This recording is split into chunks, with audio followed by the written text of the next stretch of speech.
Run, dancer, run, prancer.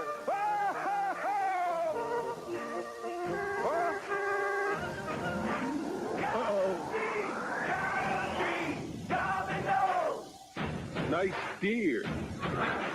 What was that? Santa, it was a program. It's Domino's new buffalo wings. Now, when you call for your favorite Domino's pizza, you can get a full order of 10 chicken wings for just $3.99. Beans, milk, and cookies. Domino's buffalo wings.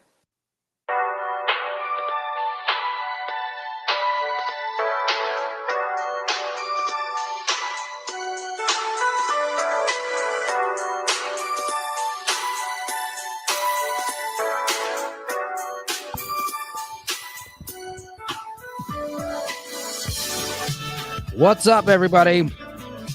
Welcome to another glorious late night edition of Monday's Tales from the Dorkside. I'm shoveling a Whopper in my face right now as we speak.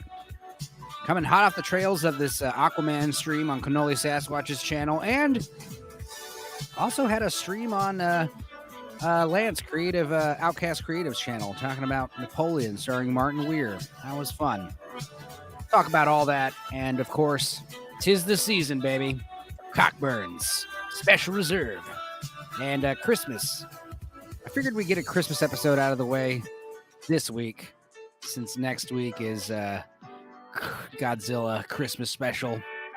Let's go ahead and bring on the most loyal and faithful of all the guests, the panelists, Blue Collar Loser. He's always here. How are you? Good. How's this music sounding?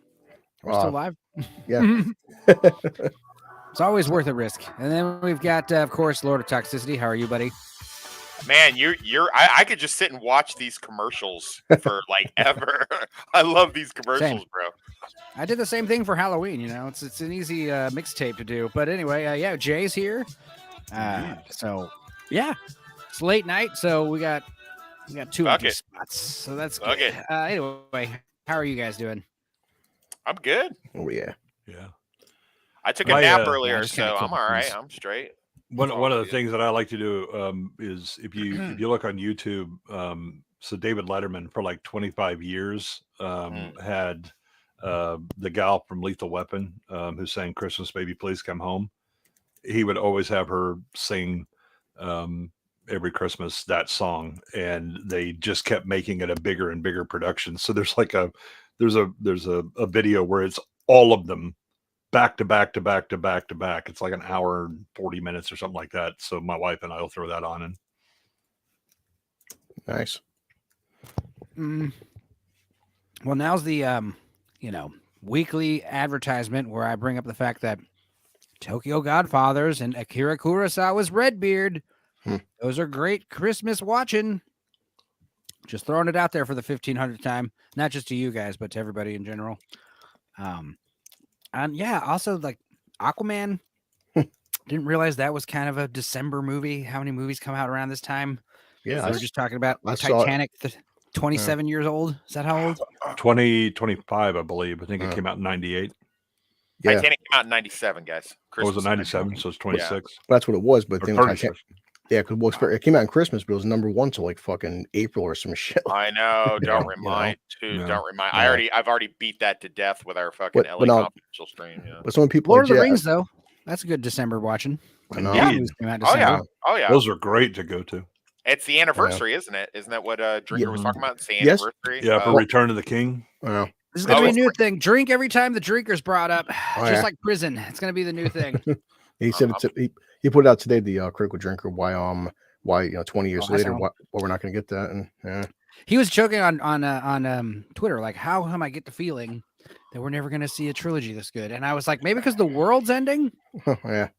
Maybe because we're going through like apocalyptic shifts right now?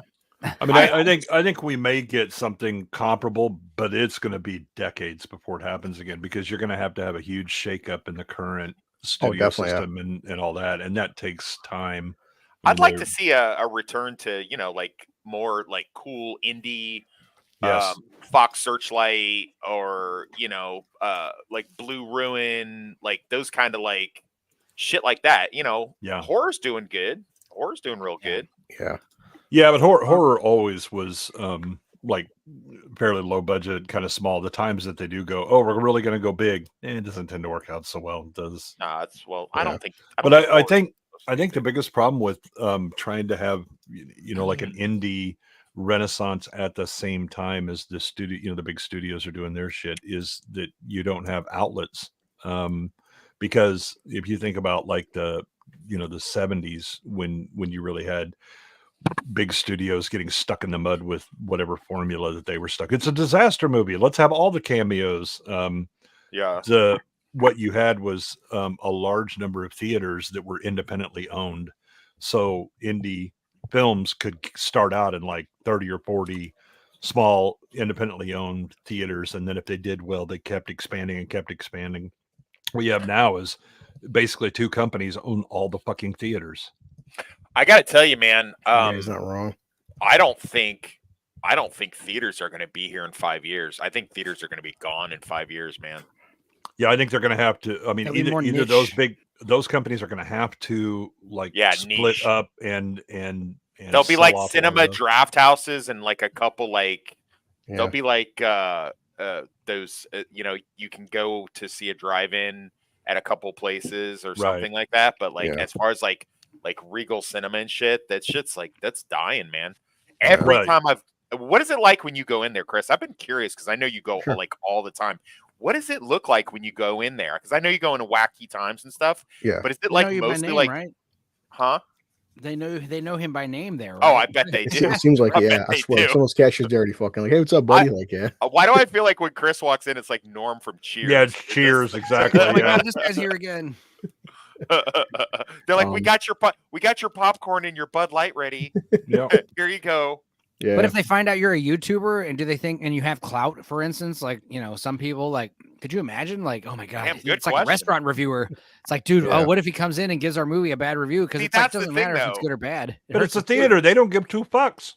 No, they would though. Blue collar is so humble. Blue collar is so humble. I bet my rent money he's never done that. But me, every time I go pick up a new DVD for a rewatch or whatever from the game shop, I'm like, hey, just so you know, I'm getting this for our weekly rewatch stream. That is the shittiest "Don't you know who I am" drop that I could think of. It is. Oh, it gets worse. It gets worse. Like I said, Wes is always like, Chris, when you drive an Uber or Lyft or something, or freaking DoorDash wants you to advertise your channel. I'm like, yeah.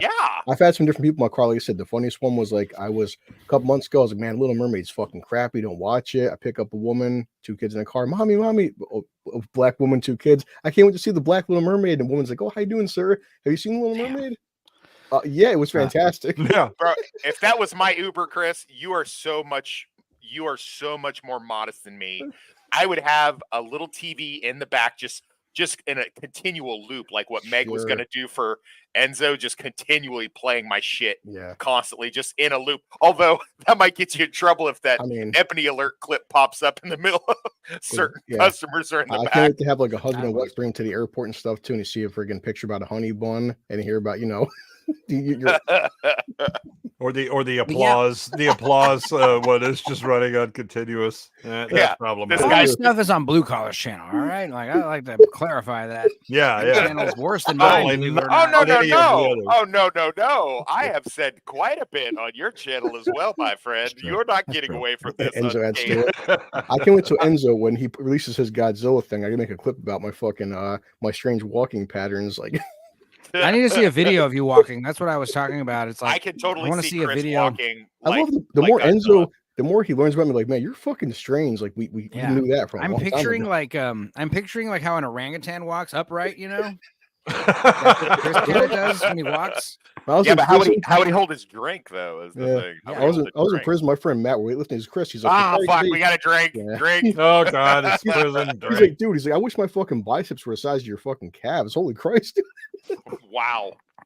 But to my question though, what does it look like on average? I know you go to a couple big shows, and I know you do stuff like that. We have in my malls. I actually have 4 malls within 20 minutes that all have Regal Cinemas. But so they're a franchise. But okay. So what does it look like when you go in there? Is it big? Is it like, is there a lot of people in there? Are they dead or? I mean, yeah, it depends on the freaking the day, the time. I mean, malls themselves, every time I go to the mall, it's not really busy anymore. I mean, you would get some people, but yeah. Here's why I'm asking. Like the last time that I went to a packed theater was which came out first? The new Batman movie or Spider-Man No Way Home? Which one was the most Spider-Man recent? did.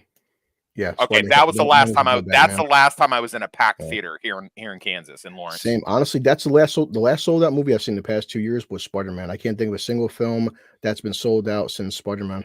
Nothing. No, Not even honestly, that. And I've probably seen every fucking movie since Spider-Man, and that's the only thing I can see that was actually sold out. What I imagine is going on happening with movie theaters is similar to comic books, where it's like the comic stores will stay afloat, but it's mostly they'll start relying more heavily on older releases.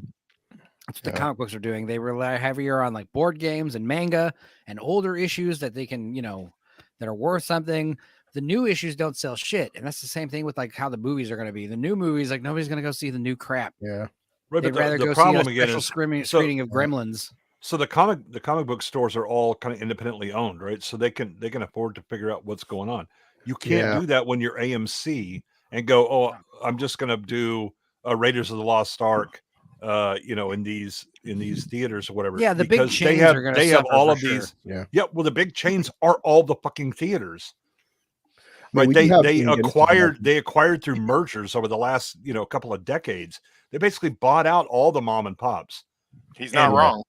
Even out here in Kansas, man. Right. Like there used to be like little mom and pop theaters, but yeah, Enzo, I have a little mom and pop theater near me, but it was closed for most of the pandemic, and it just kind of reopened. So. Yeah, I mean, I'd say Albany's not the biggest, but yeah, I mean, I'm not in the big spot like Kansas or something, Texas, but Albany, we do have one. It's called Madison Avenue Theater, but that's the only independent theater. Everything else, it's Regal chains. It's within the next 100 miles of my house. Every fucking theater is Regal except for like one mom and pop theater, which it's mostly college kids that go to Madison Avenue. Did you just refer to Kansas as one of the big spots? Is that compared to where I'm at? Yeah. I mean, Albany's not small. People, like you said, people think New York City, which I'm going later see Dark Hour. New York City has 8 million fucking people. Albany has like 90,000. I mean, we're not like a big city in comparison. Yeah, I mean that's about the size of Topeka, which is where I'm at. Wichita is bigger, but I think I know, man, the nearest independent theater that I can think of is probably Manhattan, Kansas. I don't know if Lawrence has any left. Well, okay. All right. Well, let me not completely lie, but they do have a couple because this is like a artsy fartsy crowd out here in Lawrence. Well, it's a college town. Yeah, it's a college town. So we do have like you guys live near each other. Yeah, relatively.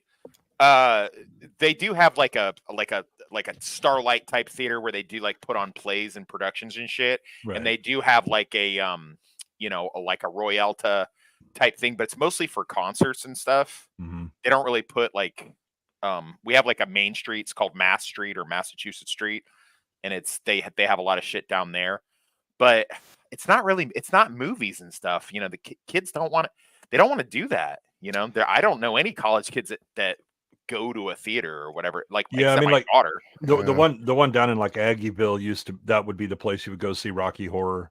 Well, they do put on Rocky Horror. They do that. Right, That's true. So they doing do little stuff like that, right? And I think that they're gonna figure that especially when there are no fucking movies coming out in the big chain theaters, right? A lot of those small ones are going to be able to attract larger audiences if they are showing classic movies. They'll at least have something that people will go out and see. At the risk of getting the lawnmower pulled on us, I actually had an idea, Jay. I wanted to ask you, but I don't have your contact info. Mm-hmm. So Blue and Dark Hour are going to go like see a movie together, and they're going to do like a pregame and then like a after. Yeah. Mm-hmm. Would you be at all interested in doing that with me? Sure. Cool. Yeah. All right, that's it. Don't pull the lawnmower out. That's it. We're done. We're done talking. Christmas miracles. Speaking of Christmas miracles, poor Jonathan Majors did not pull his Christmas miracle out of his butt, did he? Boy. I thought he may have, because he dodged some of the worst charges, it seemed like. I mean, I thought there was like a video that came out that kind of like made it seem like he didn't really do anything crazy. He was like running away from her. He didn't do anything crazy in that instance, but then later text messages popped up that had her saying, I really feel sick. I think I have a concussion, but I don't want to go and get you messed up by going to the but if I don't go to the hospital soon, I can't sleep, but I'll tell them I just fell down. And then he's going, I thought you was on my team, whoop de whoop de whoop, and all this stuff. So that he uses a lot of royal we. Yeah, we have to do this, and we have. Yeah, to but the intent. Yeah, but the intent is, he's absolutely gaslighting and manipulating the hell out of her. Yeah, Drinker read those on stream. Ah, damn it, Jesus, drink. Drink. Jeez. I didn't really drink during this whole Lance's stream or the Aquaman stream. I just drank a huge glass of water. Who won that, by the way? Who won that? We lost by 3 points, and it was my fault because I fucking totally fucked up a South Park question. I realized if I had gotten that right, we would have at least tied. What was the question? The name of the episode. That it was a kind of a tricky question because they were like, and this episode was almost pulled, or people tried to pull it for legal reasons, and I was like, that's several episodes. Yeah. They're like, this one is the one about an organization. I was like, okay, well, it's obviously the Mormon episode. Yeah, or, I'm sorry, the Scientology episode. It's the Scientology episode. And they're like, well, which episode's that? And I for some reason blanked on the name. Trapped in the Closet. I couldn't tell you the episode name. Trapped in the Closet with the Tom Cruise thing. Luke snaked it from me. Oh, Luke, that snaky cheeky I'm pretty sure Luke was using Google or had his wife searching stuff. Nah, his shit's too slow out there. He's in the basement. He can't even get to the computer. He was using like an Etch-a-Sketch when he was on live with us the other night. Well, it's funny. It was like the trivia contest prizes were lotto tickets. Oh, wow. Which is like, it's like that Norm Macdonald joke. Like, what kind of fucking nightmare would that be? You give someone a lottery ticket and they win $2 million, I would be happy. No, Lance had the rules though. You had to split it with him, so he was going to win regardless. Good luck. I said multiple times if Lance had scratched the tickets and it said $2 million and he just dipped out and we never saw him again, I would have been all for that. Yeah, I'd been like, okay. That would have been like Morgan Freeman at the end of Shawshank Redemption. Like he would have been like Andy Dufresne, like off to Mexico, and I would be like. I'd be like thinking to myself, like, sometimes a bird can't be caged. His feathers are just too bright. Maybe I just miss my friend. The funny thing about it'd be Chappelle doing the Morgan Freeman where he reveals that the Earth is coming to an end, and here is my alien buddy Queequeg, and we got the cure to AIDS, and he's got the twins and all that stuff, and he's like, and I'm out, right? And he's basically leaving everybody else to die. What were you gonna say, Toxic? Without, I don't want to come off like I'm licking your butthole or anything like that, I was listening to the beginning half of it, but I had to go to work and we got really fucking slammed, so I didn't get to listen to the rest of it. I had to shut my ear pod off because people kept talking to me. I'm like, what? I'm trying to listen to stuff. I don't need to work. But Enzo kind of comes off when he's in that group of people. He kind of comes off as like, how Jennifer Aniston was on Friends? Where it was very obvious who the star of the show was, even though they had all those other people. No. And Enzo was just like the most, laid back. Obnoxious. Had the most kind of, riz and the most, he was just kind of like, I'm like, that's my boy right there. I mean, one thing you have to look though is I looked at like the lineup of who was on which team or whatever, and I was like, man, there's a lot of charisma vacuum in some of these. Lance he's intelligent and he's got some good information, but he has all of the charisma of a flower pot. And I love Lance though. It's so funny, man. Yeah, as long as he's got someone who can kind of keep the energy up, he can really. He's a good like color guy. Enzo was like watching like Bill Murray and the Ghostbusters. Like the other ones are the squares, and like Bill Murray's and Enzo's the game show host. And like the middle of it, he should have had like Enzo. Really, if I'm being honest, he should have had like Enzo like emceeing the whole thing. Yeah. You know what I mean? Well, I gotta say, like at first he said something about me co-hosting, and I was like, oh, I would have loved to just be in the trivia, but yeah, no problem. And then next time he brought it up, I was like, he said Retro Nerd Girl was co-hosting, and I was like, oh, I thought I was. He's like, no, mate, you're in it. And I was like, oh, cool. Oh, winning. I like all the trivia. winning. Yeah. But yeah, I mean, that being said, it's like what I found fun about it was just, a bunch of nerds flexing the muscles. And yeah, the teams, I mean, I was upset that, certain like homies were all separated, but I assume Lance did that on purpose, like school, first day of school, like all the friends get together in the quadrants. Yeah, of desks, you didn't want to separate weight them. it. You didn't want to You're weight like, it out, too heavy on one side or the other. Was Adam on yours? No. Yeah. See, that would have really been a problem if you and Adam were both going off, because then there would have been some hilarity.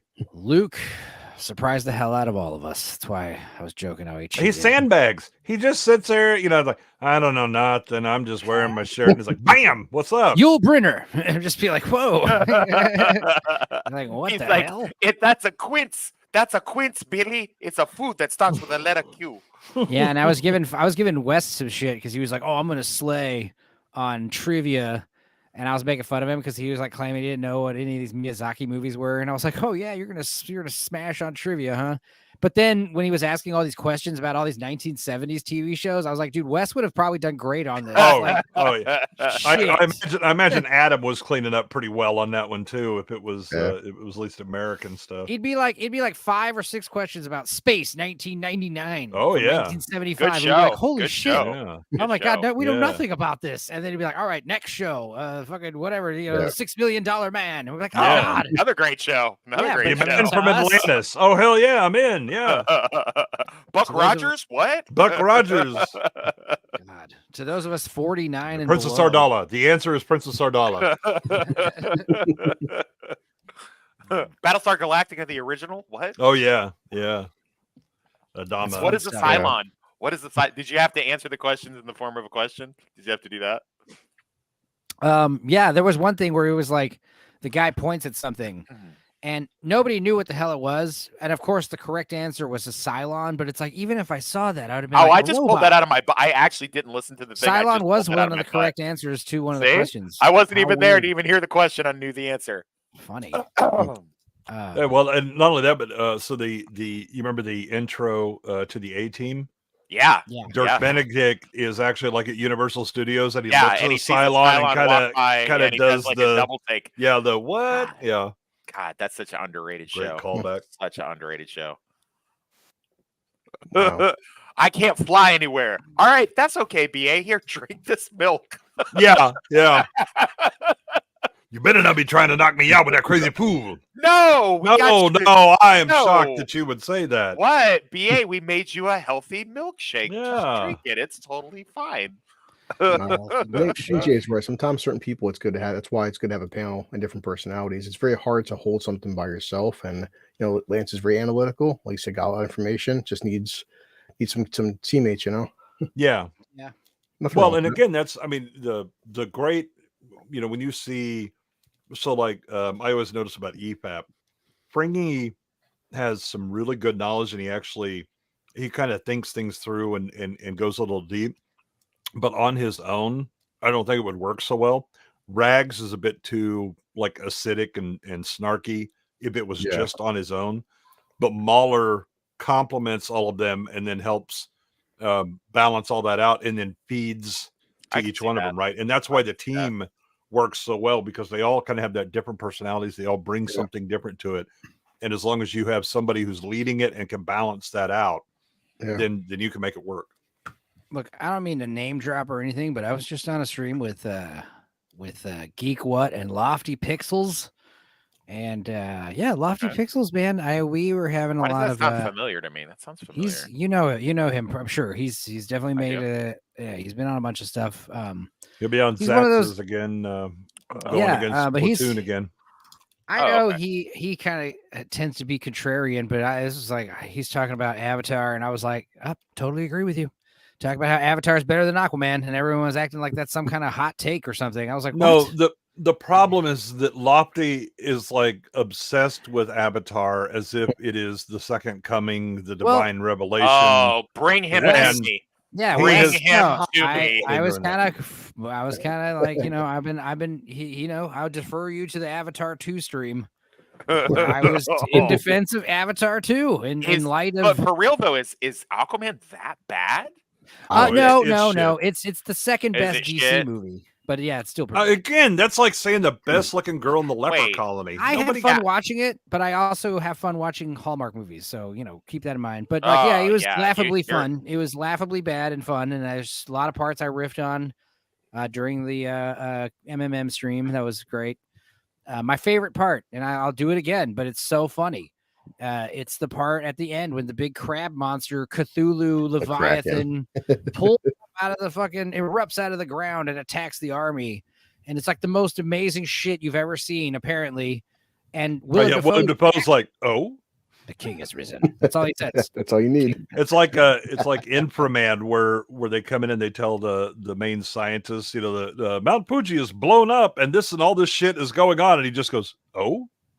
And that's the whole fucking reaction. Is this Aquaman 2 or Aquaman 1? No, the original. It hasn't come out yet. But part 1, it reminds me of Kevin Costner in Waterworld, like my boat. It's just like, yeah. It's like, dude, yeah, emote like Willem Dafoe, like the king, he's risen. I actually like Waterworld. I think it's actually a pretty good movie. No, Waterworld's great. But my boat is a funny ass line. Yeah, my boat. I mean, Costner is probably the weakest part of Waterworld, which is problematic because he's in every fucking shot. So it's funny because he's also the weakest part of Prince of Thieves. Yes. Yeah, and exactly. Like I know Wyatt Earp is probably a pretty good Wyatt Earp movie. I love Wyatt Earp. But God damn it, I will die on the hill that Russell Wyatt was Earp better, and Wyatt Earp is better than Tombstone. Wyatt Earp is better than Tombstone. It is. Well, it's funny, different opinions, like how sorry. Would you say that Kurt Russell's a better Wyatt Earp than Costner? No, not even close. Yeah. It's not even close. Skin that smoke wagon. That's one of the best lines. Nice. Skin that smoke wagon and see what happens. I will say that, of course, Val Kilmer's the better Doc Holliday. I will argue against that all day long. Dennis Quaid is by far the better. I love Dennis Quaid. I was just thinking who was the other Doc Holliday. It was Dennis Quaid, wasn't it? Yeah. I do love Dennis You Quaid. all can kiss my rebel dick. But dude, but I will.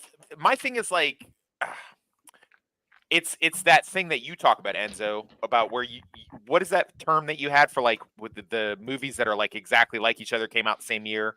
What did you call that? You have like a term for it or something? Oh yeah, it's like Armageddon and Deep Impact. Right. Yeah, I would call those like little movie dyads, but I'm sure I had something else that I called them. I think you said it one time. I think you said it one time, and I was going to steal the term from you. I think there is almost like let me look it up. It's like they're not copycatting in a sense, but you know what I'm talking about. Yeah, it's like when movies come out like close together. So it's like Deep Impact, Armageddon. And it was so like if you Volcano and fucking if it was like Dante's Peak. Right. So if you were doing an SATs, it would be like Armageddon is to what as Deep Impact is to what. Right. So it'd be like Armageddon is to Tombstone as Deep Impact is to Wyatt Earp. Bugs and an ant's life, or ants in a bug's life. Right. The actual term is called twin films. There you go. Twin films are films with the same or is that what you called it, Enzo, or no? Did you say something else? I probably Googled it last time. Don't be surprised. I wouldn't be surprised.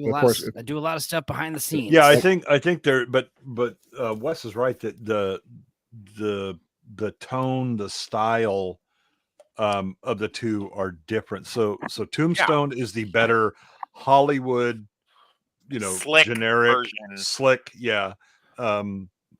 cowboy movie. Right. Yeah, Wyatt Earp is more like Dances See, you guys with are Wolves too young. kind of You thing. guys are kind of too young, but the History Channel actually used to do History Channel shit instead of just Pawn Star Wars and fucking like Ice Road Truckers all the time. And so like you would get up in the morning, right, before school, and they would have a fucking Tales 3 of the hour Gun, and they had like a 3 hour thing on like the OK Corral, and they'd give you like all this information, and it'd be like really cool. And me and my dad would watch it for work, and I would watch it for school. And sorry. So like with Wyatt Earp, it's like you're getting all this great information, like whereas like Tombstone is just like this slick version, this like almost like comic book version. Yeah, it's the Hollywood story of Wyatt Earp, whereas Wyatt Earp is like the biographic kind of like a biopic delivery. almost. Right. I think sometimes we get his whole life story in Wyatt Earp, right? Yeah. Oh yeah. Yeah, because Tombstone is like a hyper focuses on one part of Wyatt Earp's life. Yeah. Right. Anyway. Here's a good part. Yeah, I mean the the relationship with Doc Holliday, the Bat Masterson, all of that stuff, right? That's all coming out of Wyatt Earp. You know, him being under a death sentence in Missouri for horse thief. This is like one of the most famous Dennis Quaid clips ever, where he's like doing a hidden camera thing, and Ellen tells him, "Announce you're here at the coffee shop." She's like in his ear. Dennis Quaid is here. Say what I say. Say it loud. Dennis Quaid is here. And everyone just goes with it. Like, hell yeah, Dennis Quaid is here. It's one of the funniest lines ever. Dennis Quaid is here. I feel like Dennis Quaid would just be like really fucking cool to hang out with. Is the thing. Whereas he seems like he's always kind of been a pretty chill guy. I feel like Val Kilmer was not a Val Kilmer was an asshole. I feel like he's a total asshole. I've heard a lot of bad things about him. Now, there's a reason his career died. Hot take. But now, while conversely, I will say that Kurt Russell seems like he'd be pretty dope to hang out with, but Kevin Costner seems like a douchebag. Oh yeah, yeah.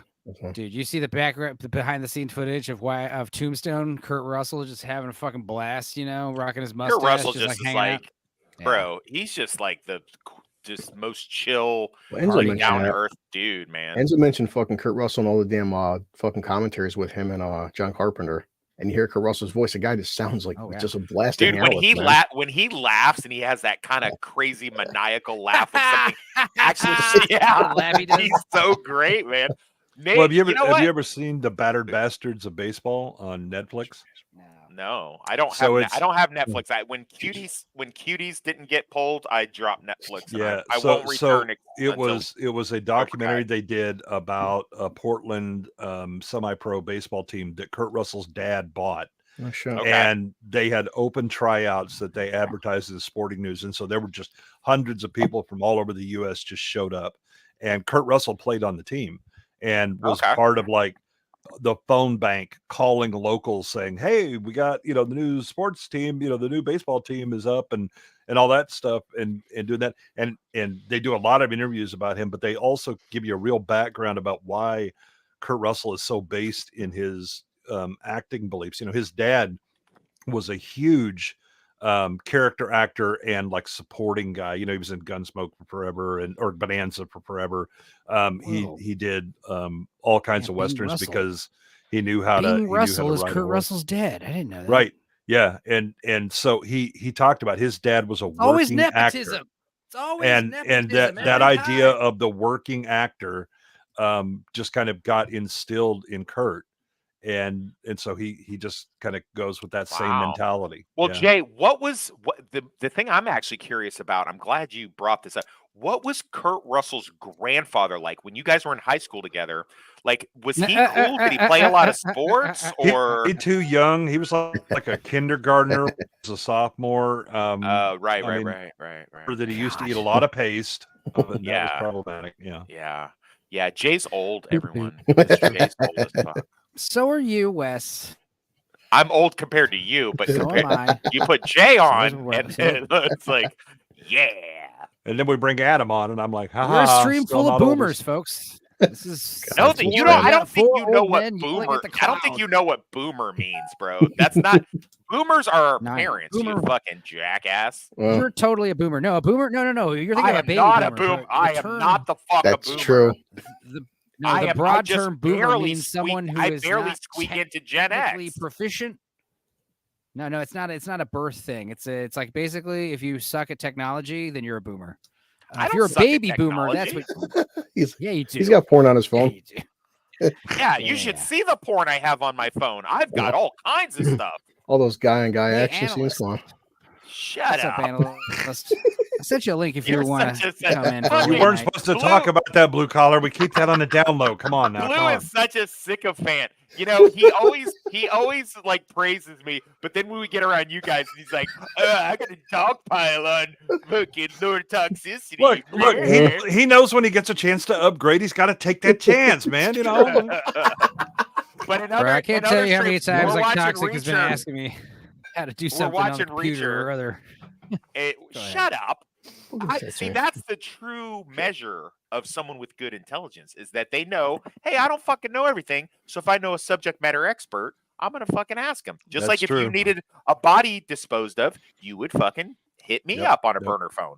So I mean, it's just, you know, you go to, and if I needed to know what liquor mixes with toilet duck, I'm gonna hit up Blue Collar. If I needed to know what kind of diapers to wear in 20 years when I'm Jay's age, I'm gonna ask him. That's true. That's true. Analysts, they celebrate Christmas in Canada, right? Yeah, man. I'm joking. Of course we do. I know. I'm kidding. How are you? You should see how many fucking lights I set up this weekend. Jeez. Yeah. Did it look like only half of them worked though, because we've officially sold out to China. It sucks when you dust them off after a year and you realize like there's a string of lights not working and you're like, motherfucker, dude. It's like I gotta go to Walmart and buy lights. It's the worst. Yeah, especially when Walmart's an hour away. Dude, my old neighborhood, I used to live on Candy Drive, and they took Christmas decorations so fucking seriously. And it's yeah, man, you're on Candy Drive. That's like Candy with zero. a K. And one year, like, you know, I was a bachelor living alone in a house, and I was right in the middle of the street, you know, and the idea is like everyone's got to have the candy cane lights on the front perimeter of the lawn facing the right way. And these candy cane lights were so annoying because like the light rope comes out of them. It's impossible to stuff it back in there. It's impossible to keep the fucking thing staked into the ground. You have to get your own stakes because the ones that they come with are shitty. And one year I was like, you know what? I'm not going to bust out the candy cane lights. And you know what they did? They put the candy cane up. They put their own candy cane lights up in my yard. And it's like, holy shit. Bastards. And then after a couple of years, those candy cane lights broke, and it was hard to find those same candy cane lights at the Walmart. I went one time, couldn't find them. I was like, fuck it. I can't find them. Sorry. You know what they did? They brought me another fucking stack of them. Brand new in the boxes still. I was like, holy shit. Now that's the true Christmas spirit right there. Dude, that or emblematic that you're living in a cult. Well, no, and that's the other thing is they never once asked me if I celebrate Christmas. Like I could have been Jewish. No, you're celebrating, bitch. You're part of the cult. Care. I mean, you know. Yeah, I don't care. And plus, it was like, here's the thing. It was, to be fair, in their defense, it's like, dude, we have people drive from other neighborhoods through our street. You know, you can see Bill and Larry's house from fucking space. It's like that Deck the Halls movie where like they're all friends, but it's like secretly trying to one up each other with the Christmas lights. It's like, holy shit, guys. And like, one year, I was just like, I don't feel like doing it. And it's just like, you get shit for it. And, you know, they just do it for you passive aggressively. And I don't like that. Yeah, it's definitely a cult. You can't leave. It's the candy cane cult. I saw a great response. I saw a great response to that. So it was like this, one house, you know, was lit up like a fucking aircraft landing strip with all of the lights and all that shit. And the guy next to him just had a sign in his yard pointing at it. It said ditto. Yeah. Yeah. Nice. I like the one where it's like, you got one string of lights on the roof and like the Grinch is pulling them all off in a big bag. So it's like your house was decorated fully. Yeah, but he's trying to get rid of them. Yeah. You know, that was great. That's clever. And that was the other thing is like I put the lights up one year and left them up forever and they hated that. And then one Halloween, I just lit all the Christmas lights up and put on a fucking Santa beard and I gave out peppermint swirls to everyone. Said Merry Christmas to all the trick-or-treaters. They hated that shit. But why I bring it up is like now I'm on a neighborhood full of old people and like nobody really puts up lights because everyone out here is like elderly on my street. So it's like, hell yeah, there's like no pressure. Yeah, they're like, I'm not breaking a fucking hip for that shit. No. We just put little wreaths on the doors. That's basically what everyone does. Yeah. That's not bad. I love the fact that he was calling me a boomer and making fun of me, yet he's showing me all these fucking commercials from my fucking childhood are on in the background. I spiced it up visually. I love it. No, I dude, I'm literally sitting. That's why I've been so quiet. I'm just sitting here watching it. Like I remember this. I want the Norelco Santa Claus. I want the mattress that was $18. That's what I fucking want. No, do you remember the Norelco electric razor ad where they had Santa Claus like writing on it and going through the shit or whatever? Yeah, that's the one I want. I remember that Domino's thing with the it was like the buffalo wings. No, the buffalo wings thing he had when he first introduced the stream tonight. He had the buffalo wings thing for $3.99. Oh right, Domino's with Domino's. Yeah. That was dope. I remember that. I fucking remember that. My favorite Christmas commercial is still the M&M one where the M&Ms surprise Santa and they're like, he does exist. And he's like, they do exist. And, right. And Santa passes out and so does one of the M&Ms and the other dumb M&M is like, Santa? Santa. Red and yellow dudes, yeah. Now there's such a huge ensemble of them. I remember when it was just the red and yellow guys forever. Yeah, that was like a blue but now you have to have the showed up full one time, and rainbow we're like, oh my. of that was M&Ms. better. That was much better world. Now we're That all way everybody can be sexualizing green represented. M&Ms. Back before 2008, where the fucking Seaburn thing fucking swapped out all the like destroyed us all, and we're all living in these alternate realities and shit like that. You know. Mm-hmm. Well, what were some of your favorite Christmas specials of shows? Like, I know, like South Park's got a bunch of good ones with like Red Sleigh Dawn and Red Sleigh Down. Sorry, and Jesus versus Santa. Of course, that's like the first one. And then Star Wars Christmas special. Oh my yeah. god, yeah, dude, we could watch that right now. Dude, No, that shit's actually amazing. It's the I watched it when it was broadcast. Fuck that. Yeah. Nice. Yeah, My uncle, we went over that he was a already. huge Star Wars fan. He has it on VHS, which is amazing. Analyst, Oh, wow. are you in the bathroom on the toilet? Like, what's Mhm. going on over there? Was What's my sound happening? really bad? I mean, Yeah, you it's said very you, echoey. I kept hearing that. you sound like you're gonna. Fine. You sound like you're about to cut off one of our hands and tell us that you're our father. I'll allow it. Okay, It's what not, about it's not now? like bad. No, this is about the same. Is it the same? Fuck. Yeah. No, I mean, it sounds like he's in his men's room, hoping not to Are you get caught coming by out of his a different boss mic, while he's maybe? streaming.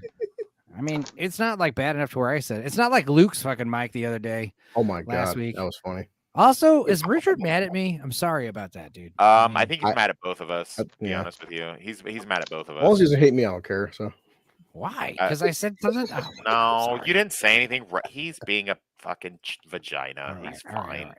I'm You're sorry. fine. Well, Listen, I was, kind of friends here. It's because I was already ragging on Luke for his like scratchy mic cord for 35 minutes prior. listen. You can't be thin-skinned in this. Like, you gotta be a little 100%. tough. You gotta be tough. You know, Yeah, you gotta be tough. I've got all this protective layer of blubber. You know, it helps. That's Okay, that's an how about amusing now? thing. So You no, sound I the think it's same. still. Still the same. Really? Still the same. Yeah. Yeah. Are you Yeah. coming out of the right mic? Maybe you aren't. I definitely am because I only have the one. Okay.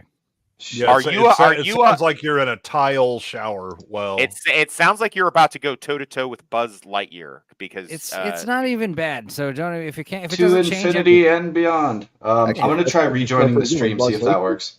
Okay. Okay.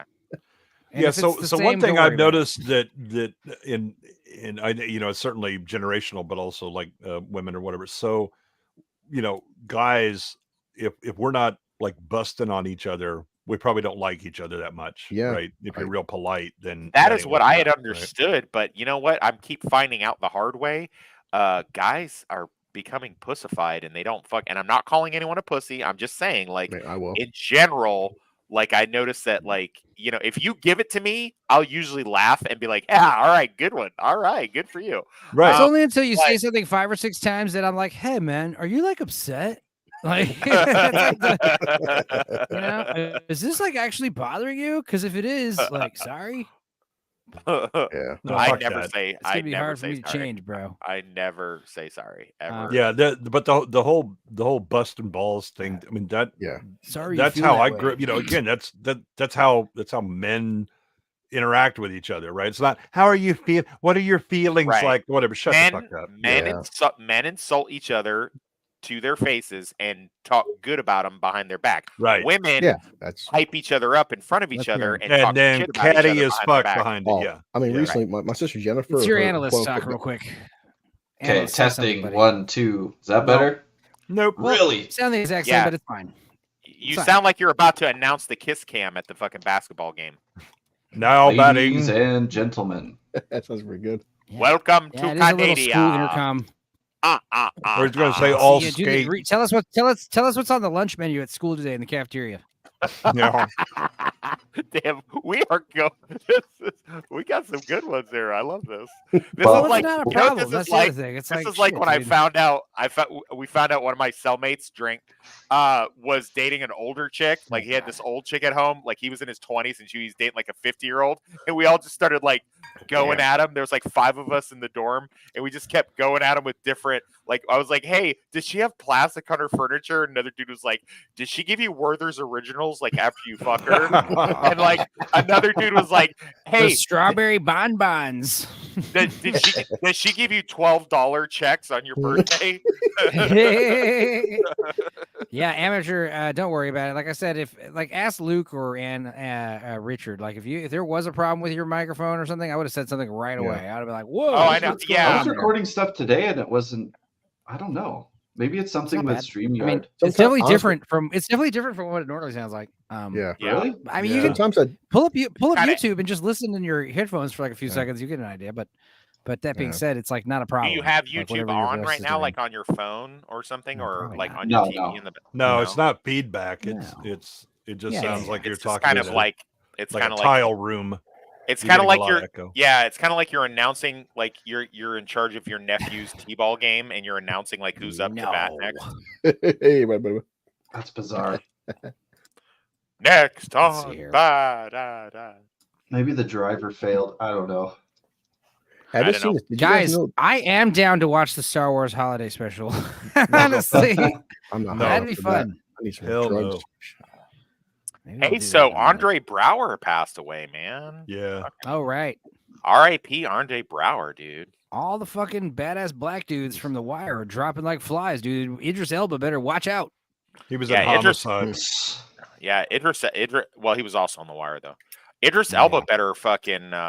he better get some fucking good insurance or get I mean, I Brooklyn Nine-Nine is funny, and just like every other sitcom, like it's peak around season 3 and 4. Yeah. First seasons and the last seasons are kind of meh, but Captain Holt is great. But I always knew him from The Wire as the paper bag guy who's trying to that's fucking weird. open up.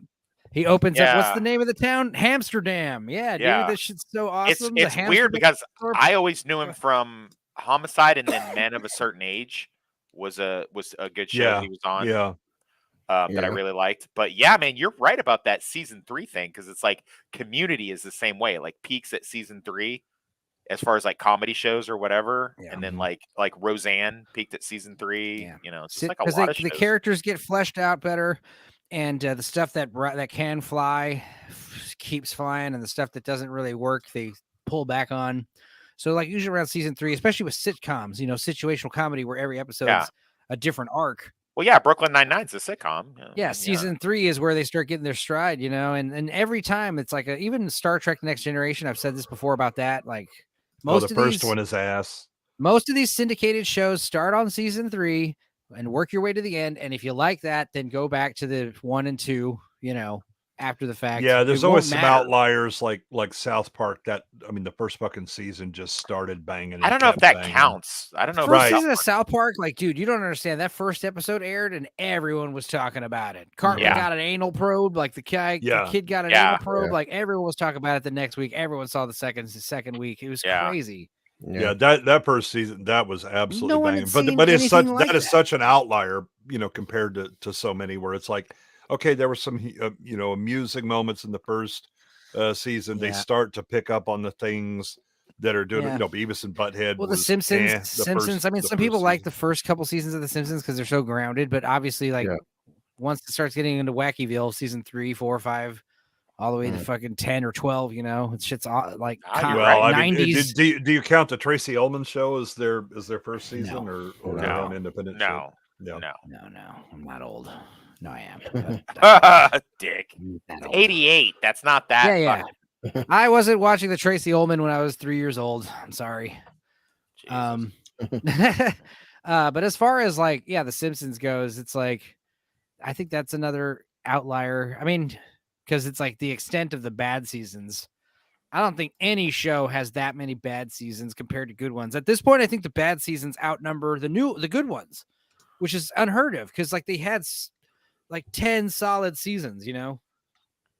I just find it weird that they have these weird, I mean, I know it's a little different than what you're talking about, but like I was talking to somebody today because they were like, do you ever talk about Supernatural on your channel? And I'm like, no, I don't like that show. They're like, oh, it's a fucking, it's Lawrence, Kansas. It's Supernatural, man. Are you, what, are you serious? And I'm like, no, that's a dog shit show. I'm not a middle-aged woman. I don't fucking like that show. You know, like, we don't talk a lot about The Day After either. So thanks. Yeah. Right. That's right. Yeah. Well, you know what, man? Jonathan Majors, dude. If I was famous for real, Oh, it's because I'm black, famous, huh? If I was no, I would have been as soon as I got in some kind of serious trouble, like they pulled up like old YouTube shit where I say I hate Asians and shit like that. I'd be like, oh no, but I'm they them. I'm they them, and I have a vagina under my butthole. Like, all right, no matter what analyst sounds like, it's fine. I don't want to give him a complex. I don't want him to keep worrying. Oh, now you don't. Oh, why? Because he's not from New Zealand? Because he's not from fucking New Zealand or Scotland? Well, or I feel bad now. I didn't realize. Well, it could be Kiwi. Does it sound good now? Yeah, that's better. Yeah, no, you sound better. Okay, I think the driver crashed. No, you still have that really obnoxious Canadian accent, but I can't help that. That's the old analyst we like to hear. We used to hear. Yeah, we're sorry. Sorry. Hey, check some stuff. Did you guys know that they're officially putting out finally The Crow in 4K? I was like, oh shit. God, what a good fucking movie, man. Ooh, I don't know if you want to see that in 4K. That might reveal some because that was shot on a pretty low budget. That might. I remember that movie being very dark. And I don't want another American Werewolf in London type thing where you can make out all that pitch black stuff and you see how weird it looks. I don't know. Well, I'm hoping. But I was re-listening to the soundtrack to The Crow the other day, like all the way through. And what a great soundtrack too, dude. Seriously. For the time, for what it is. Yeah, if you're into that industrial rock, Yeah, definitely man. has some of that cool Stone shit. Temple Pilots and shit. Fucking Stone Temple Pilots twice on there, and then that weird. What's the second one? What's the second one? I don't know. Oh yeah, besides Big Empty, what's the other one? I can't remember. Couldn't tell you. I don't think they're on there twice, but I don't think they're on there twice, but I remember taking note of that. You know what? I'll take your word for it. But I remember going to see that with let's just pull it up because I want to think of the. Yeah, that's fine. I could be wrong. I just don't know what it is. No, you guys are right about that. I remember going to see that with my best friend Troy Moore. Like I was like, dude, let's go see The Crow. And he was like, hell yeah. He's like, oh fuck, I don't have any money. I'm like, I got you. Let's go. Like we went into the theater and we go up to the front. And I was like, hey, we just walked outside for a second because I had to call my mom, but I picked up some ticket stubs out of the fucking parking. Like, hey, I had to call my mom real quick. We were in The Crow. And he's like, yeah, go ahead. And my friend Troy was like, dude, what? I'm like, now we can spend the money on snacks. Okay. Like, Jesus. Yeah, you're right, actually, Wes. There is no double. As the playlist I was listening to was incorrect, I guess. But, yes, I should have been on that motherfucking trivia show the other night. You got Helmet and The Cure and 9 Inch Nails and Henry Rollins Band and Stone Temple Pilots with Big Empty. Yeah, Big Empty, and then you got Violent Femmes, and then Pantera, and then Jesus and Mary Chain. Jesus and Mary Chain.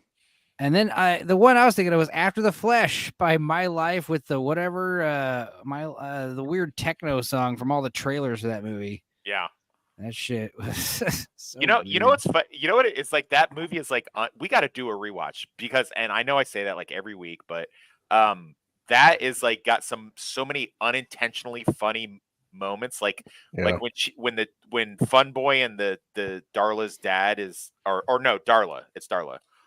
When Darla is high as fuck and they're getting ready to fuck, and she just like she's like, there's a big fucking bird over there. I remember watching the Crow TV show. I did like that when I was a kid. That was a TV show? Yeah. Really? TV show. Like that shit? Well, I mean, again, I was like 9 or 10. I mean, come on. That's not an excuse. Yeah, it is. I like the RoboCop TV show. The Crow Stairway to Heaven. That was part 2. It was Mark Dacascos in that, huh? Wasn't it? Yeah. Yeah, it is. Yeah. Which is the bad guy from John Wick 3. Damn, somebody should have been on the motherfucking trivia the other night, huh? Well, we'll take it up with Lance. Remember watching the freaking Blade TV show that came out in Spike TV. That actually is a really good fucking show. That's I'll stand on that. That's a good fucking show. Well, speaking of a movie that has a great soundtrack, Blade. Oh yeah. Not better than The Crow though. I mean, not as many like known. At least known at the time. They became known. Say, like Blade 2 has a better soundtrack than Blade 1, if I'm being honest. I don't know. Blade was doing the Mortal Kombat, but pre-Matrix. But the whole heavy techno soundtrack. Crystal Method with Blood Rave. Yeah. I also say Blade 2 is a better movie than Blade 1, and I'll fight anybody who's I agree. Yeah.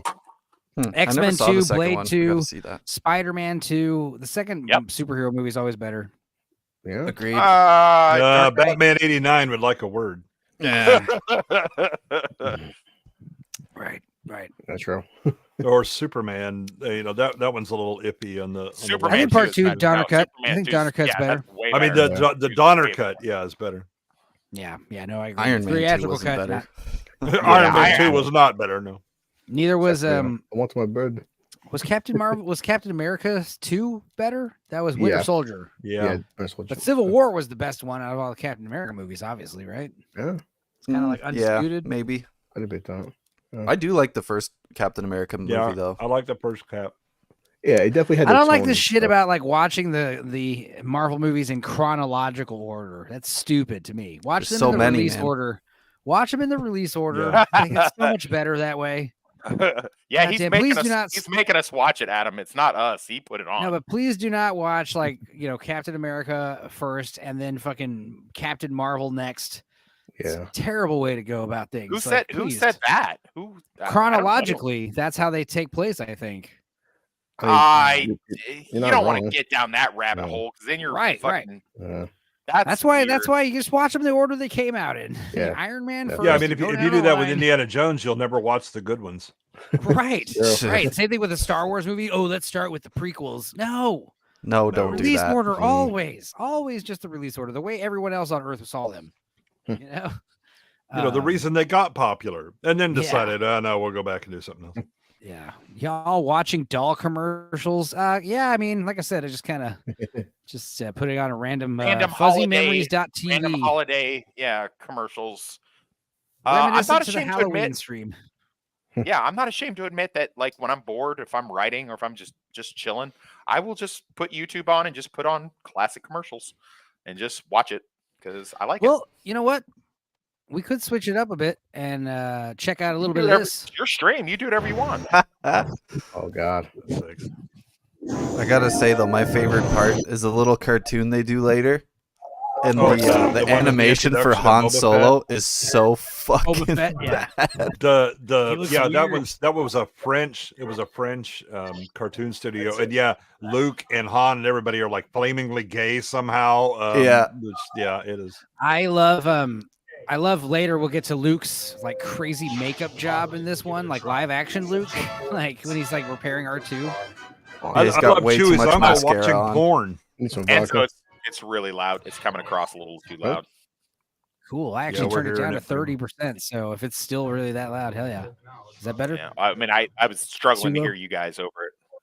But I love Chewie's uncle watching porn, virtual porn. That's excellent. Yeah. Yikes. I mean, nice and wholesome for kids. Yeah. Hey, I got you a bunch of nerds on here. What's your favorite spaceship in any kind of sci-fi? If you had to pick one. Fuck. That's hard. Yeah, I like it. I love the X-Wing because it seats 2 people. That's it. Goes. It doesn't seat 2 people. I said your favorite, you wop cocksucker. All right, now fucking pick your favorite. I would say the X-Wing is a single-seater fighter.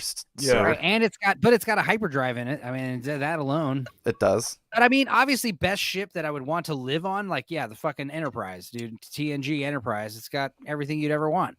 Any ship with a replicator, please, thank you. Where I could just. By the way, I'm going to give a quick shout out.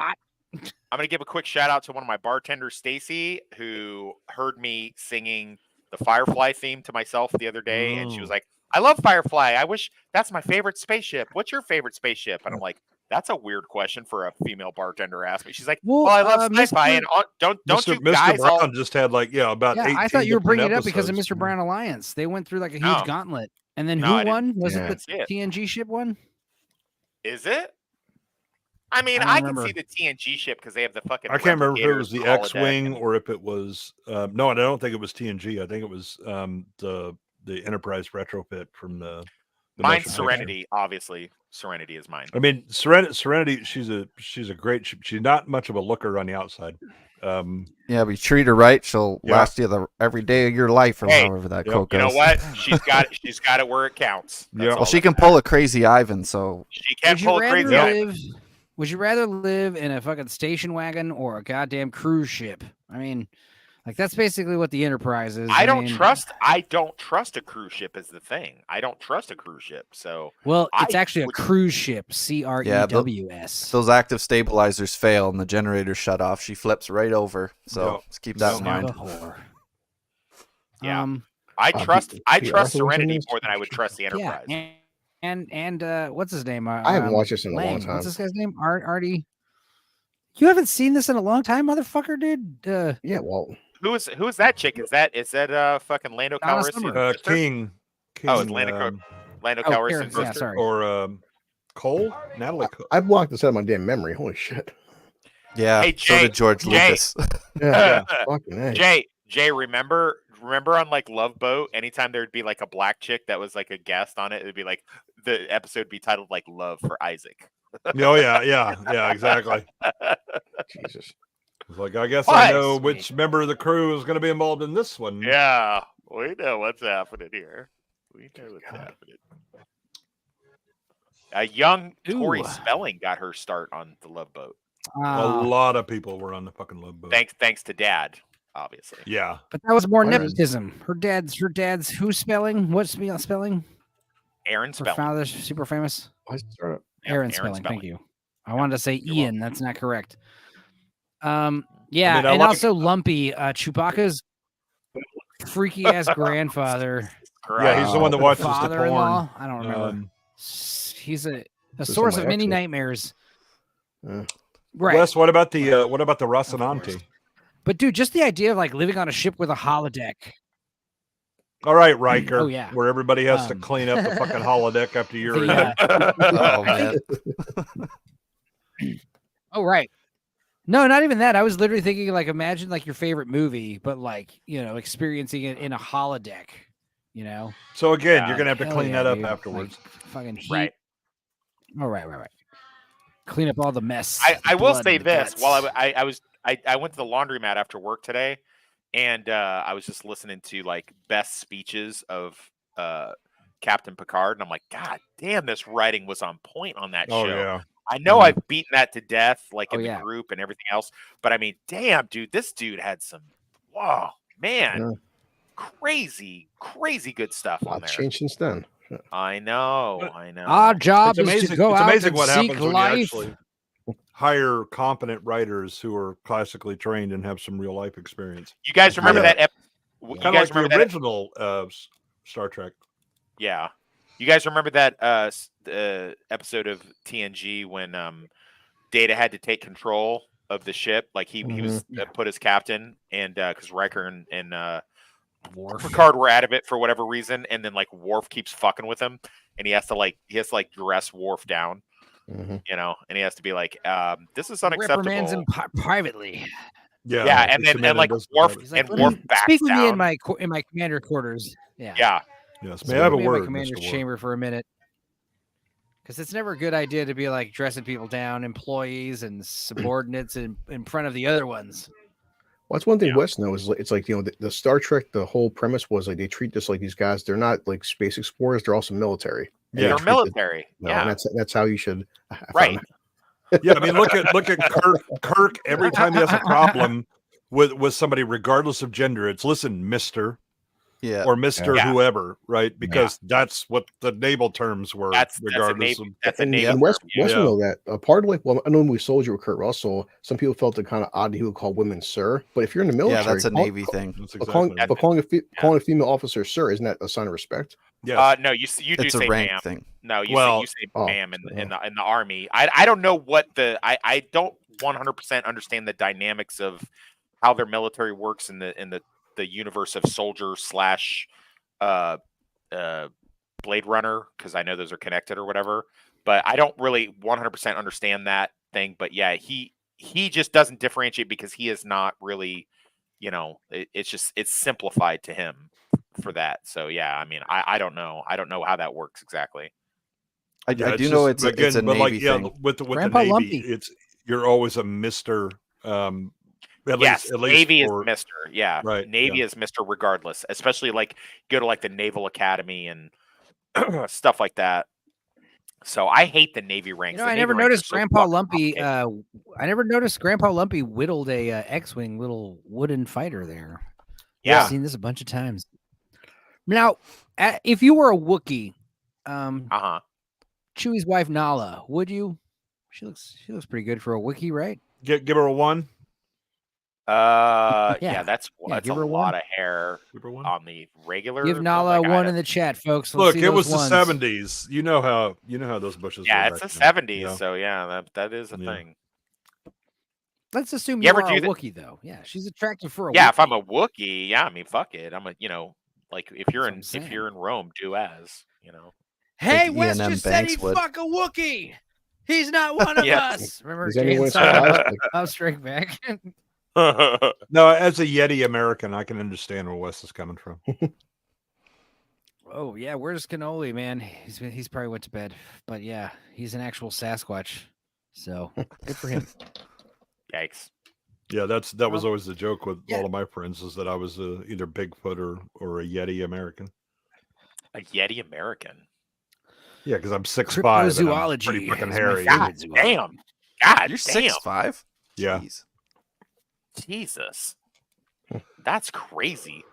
Yeah, we used to joke when I was working in California. I lived like a block from my office, and so if a server went down, I would just run over to the office, and I joked that one time I'm just going to run like in my shorts and then wait for the newspaper to report a Bigfoot sighting in my area. Wow. Hey, well, maybe we could do some Christmas movie trivia just for Wes. But I won't be able to compete, which I know he's devastated about that. Oh yeah. Also, yeah. What band is this? Jefferson? Airplane? Starship? I have no idea. This is this is some of the gayest music I've ever heard. There's a lot of gay in this special. You may be surprised to know. You may be surprised to know when this premiered. I was still in diapers, so just FYI. Go ahead. Little Wes was still in diapers when this premiered. Cool. Well, here's the thing. I remember hearing a great story from my band director growing up, Mr. Pop. He had told us a great story about how, like, when he was in band college doing like professional, like, orchestra, they were premiering this movie. It was coming out soon, and they decided to do a sneak peek of the soundtrack. And it was very like, oh, they're going to do like a concert of that new Star Wars movie. We should go check it out. And they thought they were going to be like all the other Star Wars or all the other sci-fi soundtracks up until then were like weird synthesizers and electric banjos. And yeah, he shows up and it's the London Symphony Orchestra, and they start playing that shit. And that was when they were like, this movie's going to be badass. I mean, the score. Yeah, man. Hey, this will tell you something. This will tell you something about who you are. When you guys played Star Wars as kids, who did you play? Who were you? I was always Han Start Solo. with that. Wait, start with Enzo. Start with Enzo, then we'll go in order. Luke. Enzo, who are you? Superman's always my boy. Godzilla's Superman always my boy. Luke Skywalker. He's always been my boy. Okay. There you go. Okay. No, I know. The point is, I always gravitate towards like the heavy protagonist, lead, guy. I love it. Wes, Superman isn't in Star Wars yet. Disney still has a shot. Yeah, you're right. Dude, that crossover. I've seen the Justice League versus Star Wars crossover. Shit, Batman versus Vader. No, Superman versus Vader and Batman versus Batman Boba versus Vader was badass. I did like the Batman versus Vader. It was actually really Batman versus Boba Fett. I'm thinking of the Alex Ross art. Let me see if I can pull that up. But go ahead, you guys keep answering that question. I saw a YouTube thing, but go ahead, Chris. Oh yeah, I know what you're talking about. Yeah. Anyway, continue answering. Shut the fuck. You did. You were not Palpatine. Shut up. Shut up. Caller just walked around going, "Do it." Do it. When I was a kid, this came out before I was born, so. That doesn't matter. Every guy has played Star Wars when they were a kid. Now, quit putting on a front, okay? We didn't even need to ask the question. Like, what do you mean play Star Wars? Yeah, we know exactly what you mean by that. No, the thing is, being a kid like Luke, every guy I knew wanted to be Luke. Weird. Okay. Yeah, not me. Yeah, I mean, you're Not a me. Han Solo Definitely guy. not Is that me. what you're trying to tell us? No, they always had me be Chewbacca because I could do the voice and I was Oh. big and hairy. So they always had me be.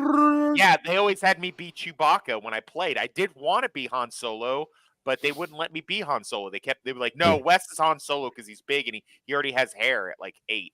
I'm like, oh. I gotta say, as much as I like the leading men, like in real life, like I am your Batman, your Vader, your second in command, your Stringer Bell. Like I work best as that kind of guy. Batman is not second in command to anybody, FYI. Batman is always first.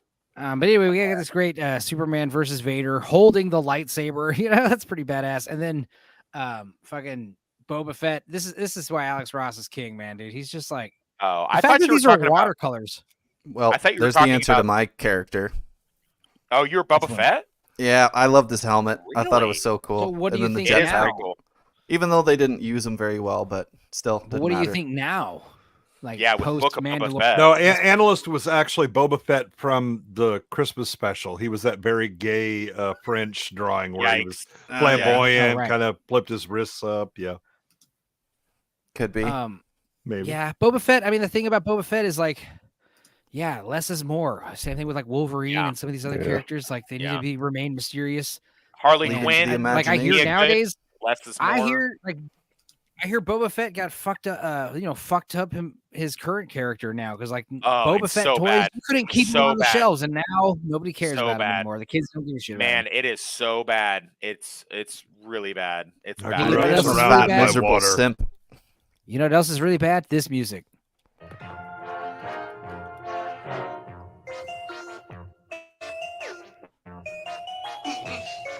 It was the 70s though, bro. So I mean, yeah. Well, the 70s had Led Zeppelin. I just love that so earworm. like, what the fuck?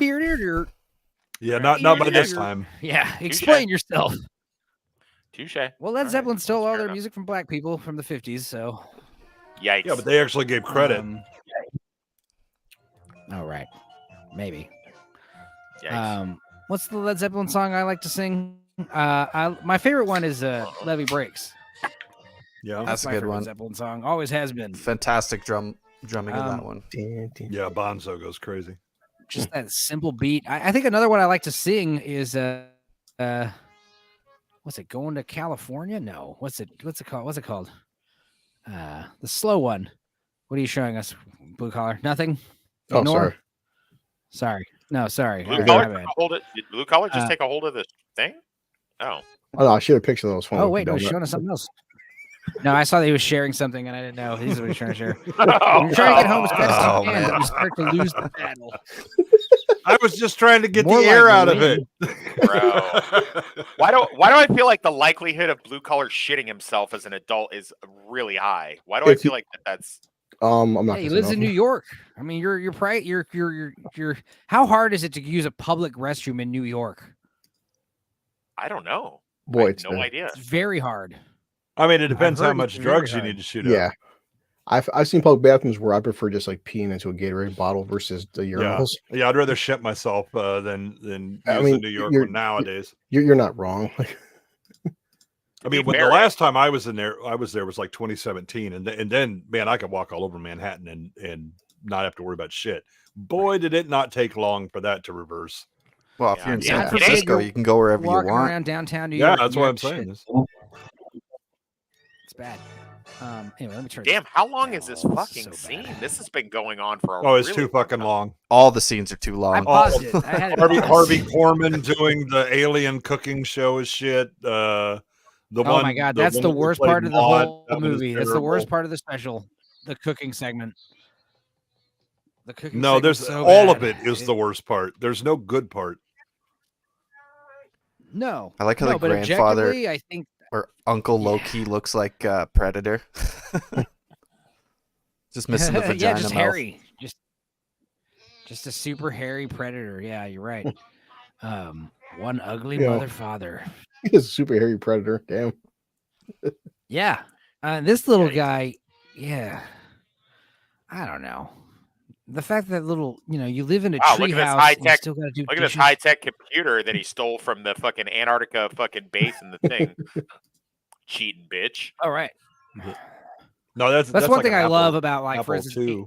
Yeah, that I was about to say. It looks like one of the early Apple ones. The one I in love the the- thing. That one is just made up. It's got a typewriter keyboard in it. I love the Looks like it's got retro voltmeters analog on the right. future. Yeah, it does. Yeah. Those are VU meters.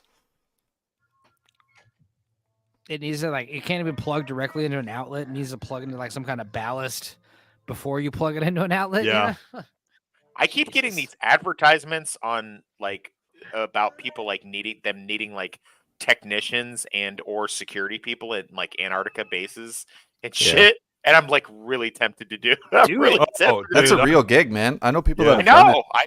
I know. I've been sorely tempted in the past. Sadly, I don't know that I'd qualify nowadays. Can't be no worse in Kansas. I was joking about how I could totally do that, like go onto an isolated base for a month or two. Man, I was considering What'd you say, Firewatch Blue for a Collar? bit with Starlink internet. I say it can't be no worse than him living in Kansas.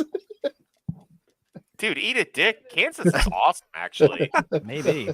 Dude, I'd rather be in Antarctica. Less people. I don't know. I'm sure living in Antarctica is worse than living in Kansas. Wes, just make sure you bring a rope. It's only slightly colder than Canada, so. Oh man, you know what? Could you imagine if like you show up, like you got a new employee, you get a new employee shows up to the Arctic base, and he's like unpacking in front of you, and the first thing he pulls out of his suitcase is like a fucking rope noose. Well, puts it in the closet. I'm really gonna like it here. Hopefully, hopefully I'll Look, like I'm it here. all right, Like, and I'm feeling a lot better, and I just want to go inside.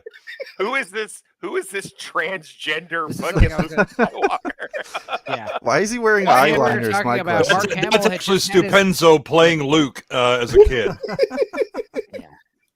So he, I thought that was his he mom. had just had his crazy car accident. Yeah. He had just had his crazy Oh, car accident, right. so he went overboard on the makeup to cover up his scars. But yeah, it's one of the common jokes about this special is Luke looks like a fucking I don't know what. You know, he looks like a little Dylan Mulvaney. Yeah, Dude, he looks like the fucking Kardashians' mom. Yeah. You know, he does Well, look like a little lesbian, Carrie for Fisher sure. in this is very clearly busting out all the coke. Oh, she has a cocaine nail, I think, present, or is that in the Yeah. actual movie? Yeah.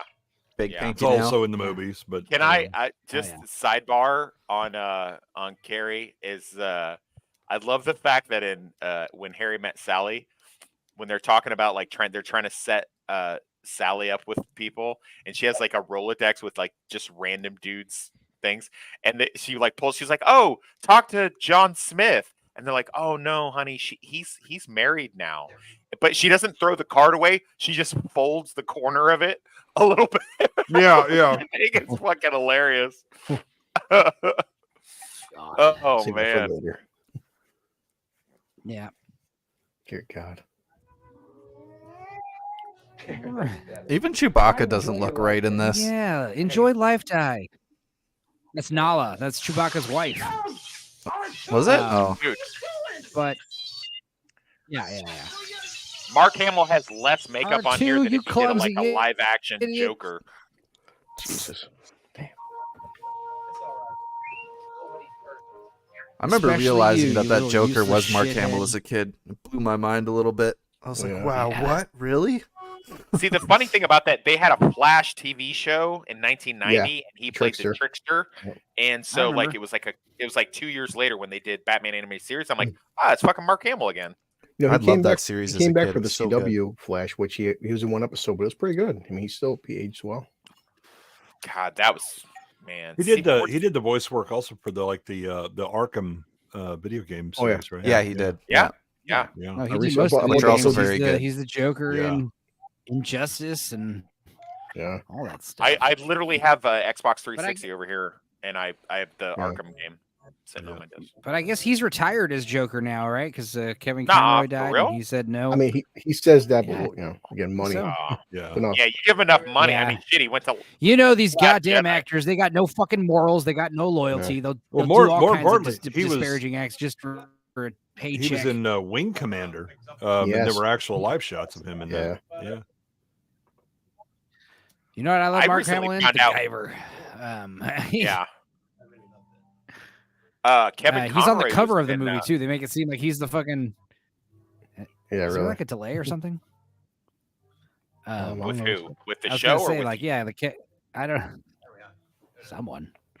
Where's my Kevin Conroy? I mean, but I was gonna say, yeah, Mark Hamill. This series was, or this special was definitely delayed by about 20 years because all of the cameos they have are from people that stopped being famous in the 60s.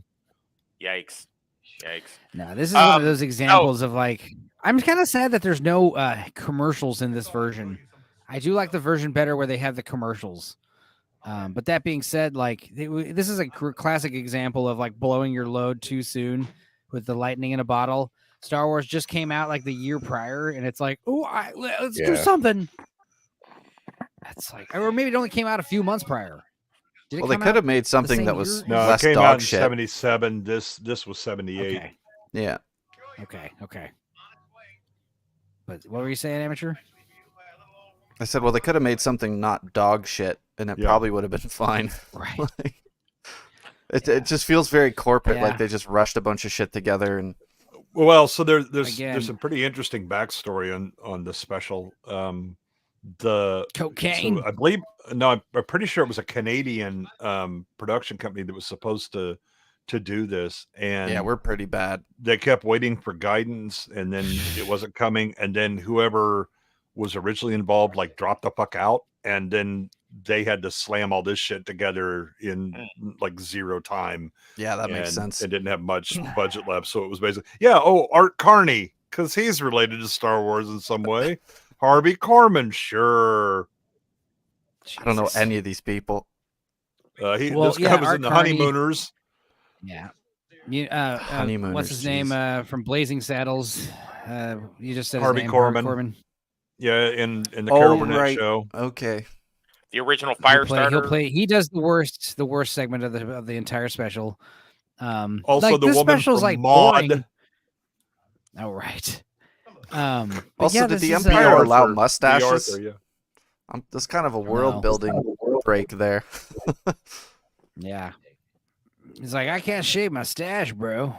I gotta play a cop tomorrow on another show. Jay, did you ever watch Tour of Duty, the Vietnam TV show from CBS? Yeah. Did you know Kevin Conroy was the captain in the first season? Oh, that's right. Weird. Man, I didn't put that together. But thinking back, he's super fucking like jacked. Yeah. He gets killed off in the first season. Spoiler alert for a 40-year-old show. But he's fucking huge. Yeah, that was well, I think because the 80s there was a whole bunch of Vietnam stuff. So you had Platoon and all that, but you had China Beach and Tour of Duty and all that. Yeah, it was China Beach was dope show. China Beach was really good. Dana Delaney is still hot. China Beach. You remember the show The Son of the Beach? Yeah. It had like 2 seasons. It was actually pretty funny. Yeah. Layla Arcieri was the reason why I married my first black wife, because I just got smitten with black chicks after I saw that show. Married? Like, don't ever tell your first wife I married you because of some other woman. I married you because of some celebrity. I definitely told her that. I was like, she's like, have you ever been with a black girl before? And I was like, no, but you guys have like great tits and like really big butts and huge lips, and that's like really hot to me. And she's like, you're crazy. And I'm like, she's like, I bet you dated a bunch of black girls. I'm like, no, you're my first darkie, like for real. First darkie. That's a great way to put it. That's a good pickup line. Yeah, try that. I did. We got married. I dated. It was a different time, 1957 or 58. 1996, dick. Uh-huh. Yeah, you could still slap women in public. I dated a very hot black chick for a while there. She was very voluptuous and a model and way out of my league, but I swear to God, she liked Nickelback and other weird shit. Love it. It was like, love it. Okay. These are the warning signs. These are the warning signs. I didn't. Hey, you guys ever seen that old? I was like, you listen to whatever you want, baby. Like, seriously. Have you ever seen that old College Humor video before Jenna Marbles got famous, where it's Jenna Marbles and this fucking dork from College Humor, and like they wake up and they're doing shots at a bar, and then they like wake up in bed together, and then like she's next to him, and she's like all hot Jenna Marbles shit. I mean, if you don't know who Jenna Marbles is, it's not going to make a lot of sense to you, but we know. Big tits. Everyone knows. Okay. So, and he's just like this dork, and she's like, hey, he's like, I don't even remember what happened last night. And she's like, oh, you were amazing. And he's like, and she goes, I have a secret to tell you. And he's like, oh my God, you have a dick. You have a dick. You have a dick. And then she's like, I gave you a sleep blowjob while you were unconscious, which I sort of took advantage of you. But I just wanted to, after we had sex, like you were still hard. So I wanted to get all that out of you.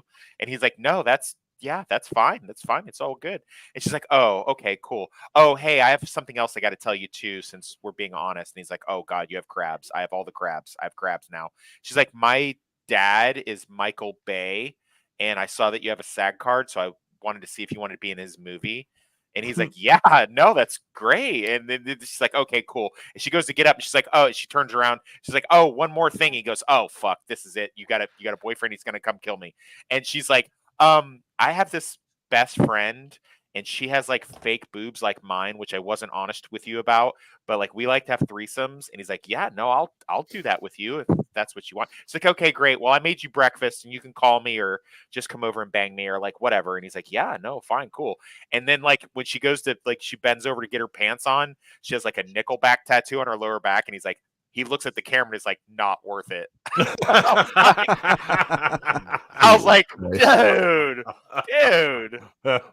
That's awful. Dude, that's terrible. I love Nickelback. Yeah. I love Nickelback.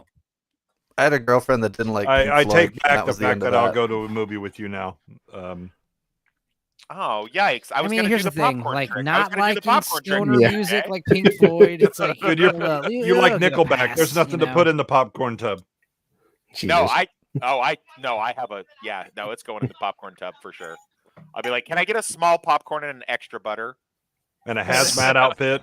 And I'm like, Jay, we'll just reach. I don't know if that's true or not, but supposedly, supposedly from Spike Deadpool Bops. 3. But he's wearing the classic Oh, it suit though, is. James Barton. You know, it's true because he's got the white dots on him, Yeah, so he's also got the computer mocap dots on him too, but he's got it's gonna be so stupid. Oh. But this is my favorite part, and by that I mean the worst part of the special, the cooking. Well, how to cook a bantam leg. How to cook a bantha leg. Jesus so Christ. bad. Yeah, she's got multiple arms. Get it? Yeah. Look at all those fake, like, empty dishes. Like, that's not what a kitchen looks like. Come on, man. That's ridiculous. Dude, be happy they could afford dishes in this show. Stir and whip. Look at that. So you cooking in a wash Stir tub. whip. I It's love got a how flat the screen, bro. The recipes. You know that Wookiee is getting hair in that pot. You know that's happening right now. Yeah, dude. It's I mean, the the 70s. recipe Just be basically happy you means don't have take a whole cigarette ash in it. bantha leg. You take like a huge bantha leg, Gross. throw it in water with Gross. some seasoning and heat it up for a second, and that's it. Wait, did she just snort a line off her finger there? I think she did. Maybe. Oh God, this is disgusting. This Doing is glove making bumps. me want to vomit. Yummy. Yeah, she's all high. She's like high binge fucking eating right now. Like it's Well, crazy. the Wookiee is cooking in the fucking laundry tub. Yeah. Yeah, I It's know. like the cooking in the one same of those like fucking old thing school that they- washboards. Yeah, they wash their hairy balls in and stuff. Yeah, that's where they take their Saturday night baths. They just stand in that. Yeah. I love cooking in galvanized steel. It makes me shiver. What are you showing us here? I can't even see it. What is it? Lizzo announces support for Billie Eilish, saying, "I'd sit on your Lizzo face." announces support That's for a Billie death Eilish, threat, bro. saying, Yeah, I love that. Sit Does on that your qualify as a face. death threat? I feel like it does. Support for what does Billie Eilish need Lizzo's support for? Fucking Because now apparently Billie Eilish said that she's queer. Is that how so we she- support people now? Saying I'll sit on your face? special. Gives a shit. Is that how Yeah. I say offer I support? like the hey, comedy of it. Yeah. put me inside you. God, I'm shut the fuck just up, Billie Offering Eilish. my support, Where are these, dude? I swear to God, man, they have a whole TV show called Ray Donovan. Why are there no Ray Donovans to get these fucking celebrities in line and just be like, listen, knock this shit off, Just man. for, Just just shut for the Wes fuck here. up. There's a good picture. Well, that's the old studio system where it was, the PR people handled everything, and that's why There you we go, 2 like years ago. classic stars. Yep, that's when it came out, man. That's crazy. I know. Oh, this movie? No. Whoops. Sorry. Oh my God. I don't know, guys. This is the weirdest shit. I love it. And God, I'm still drinking. Let's see here. The Empire has declared martial law. Obviously, like they do. Anyway, let's take a break on this. Let's go back to our stupid. Thank you. Public domain nonsense. Enzo will probably know. Much better. Fur storage. Yikes. Ooh. I love old animation. So clever. Yeah. I like how they have that skunk. Yeah, I like it. Peppy? I like old animation because I smoke a lot of pot. I like how that wolf design is straight out of Disney's Pinocchio. It's like totally copied. Oh yeah, the best is like the recycled animation. They'll just change like the character a little bit, and like the animation will be the exact same. Yeah. Anyway, what else is new, boys? Is everyone excited for Godzilla stream? I know Wes isn't. Christmas Monday. I'm not like I just want like I'm pretty familiar with Godzilla. Like I watched a bunch of Godzilla movies when I was 9, but you know, again, like, 60s, yeah. If for some reason there's 5 other people that are way more interested, right now there's still a couple of thoughts. So you know. Oh, I know Adam will be all over it. Adam will be all Adam's over it. really interested. I know Bolt the Word. Leon he's expressed interest, but he probably can't show up for the whole thing. He'll probably show up late. I might start at like 6 p.m. and go till like midnight or 2.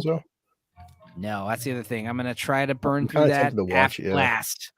I figured there was no point because it's not like the season finale happens before Christmas. The season finale happens, early January. Maybe we'll do like a special just about that. I've seen YouTube on what? On that Monarch show, the one on Apple. I'm also hearing it's not great, so I'm not really clamoring. I've seen a YouTube Shorts on it. Heard the storyline is shit, but I mean, to their credit though, the fucking Godzilla CG, like them guys put they dumped some money into Godzilla's in it for like only like 20 seconds an episode or some nonsense. I know from the people that I've been talking to that have been watching it, they're like, man, it's a snooze fest. And I'm shocked about there's an anime that I'd never watched until recently called Godzilla Singular Point, and it's like a newer, like legit anime. It's like the first time it's an anime Godzilla show. Now Godzilla's appeared in a few anime episodes and clips and stuff, and I have some of those clips for next Monday, but it was the first time it's a Godzilla Japanese anime, and I was like, of course. It seems so obvious.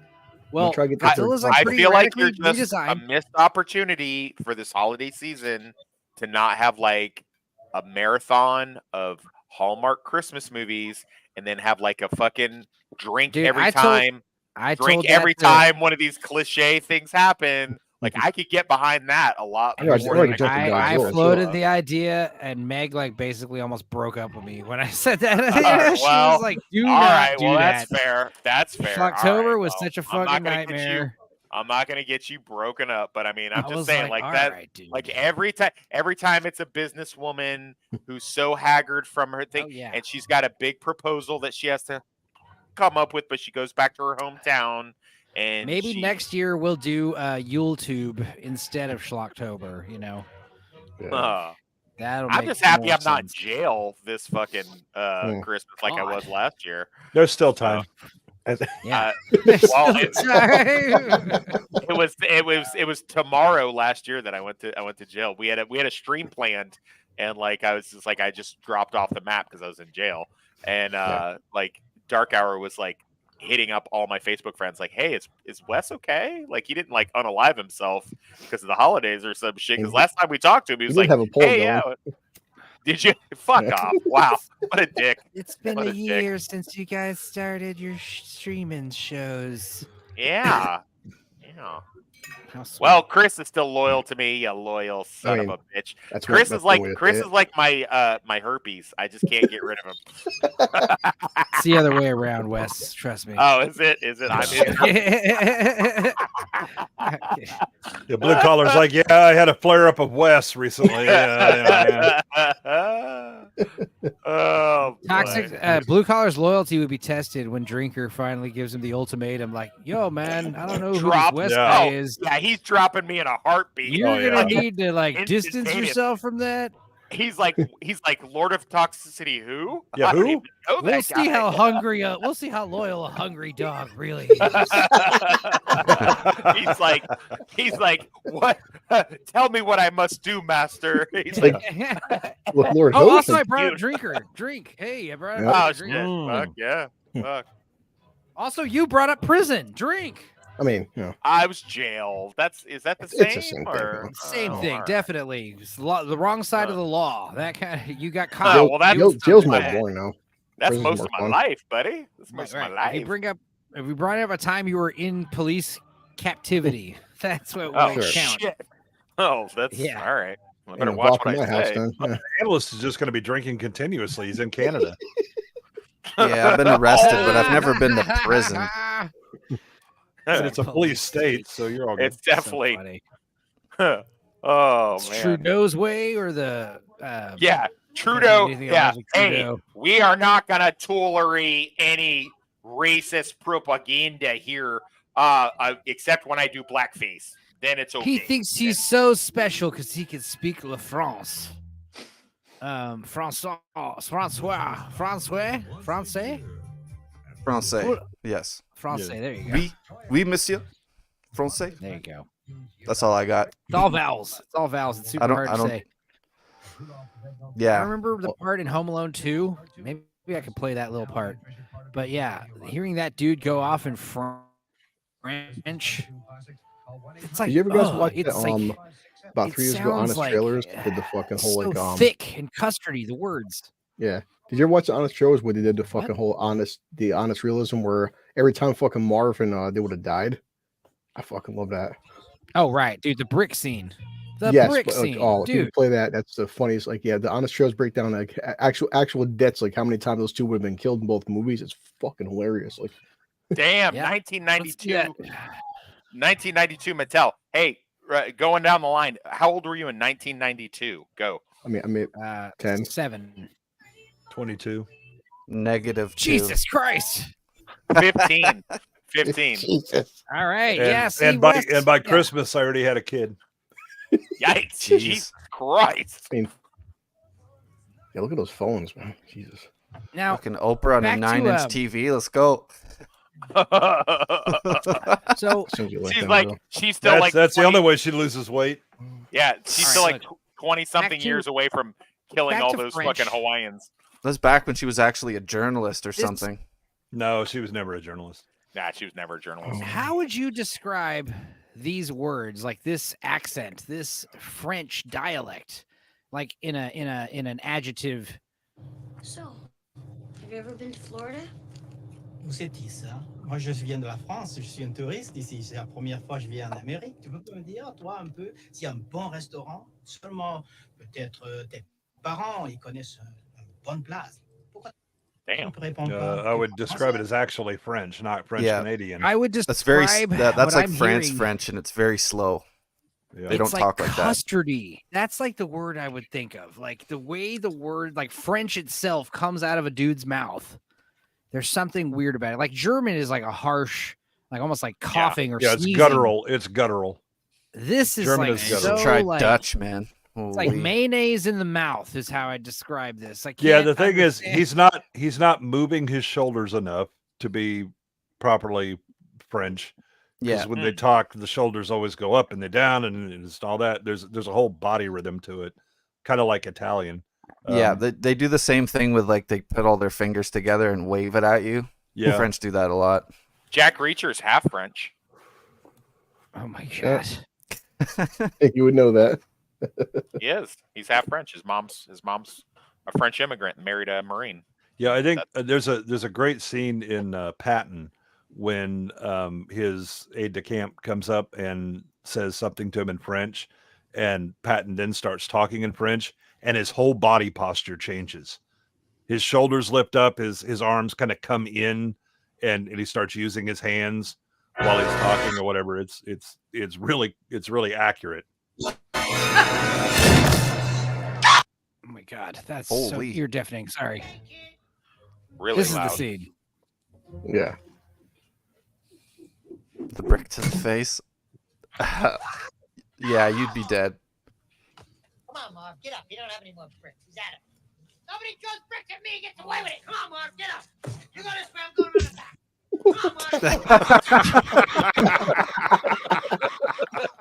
Yeah.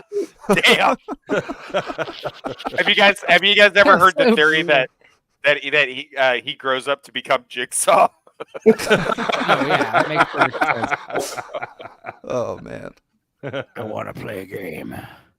I didn't kill you. yeah, I I mean- haven't killed anyone. I've just set them up and so that they can really only die. But I definitely didn't kill Well, them. it's funny because like part one, like there's like the burning hand. That scene's really harsh, and then also the one that really fucks with me is stepping on the ornaments. Like that's the one that's like, oh, I don't know, that makes me wince, you know. And that's then, some diehard shit there. But part two is like just like so many. The injuries are so much worse in part two. they'd Holy be dead. shit, dude! Like the paint can coming around the banister on the stairwell, you'd be.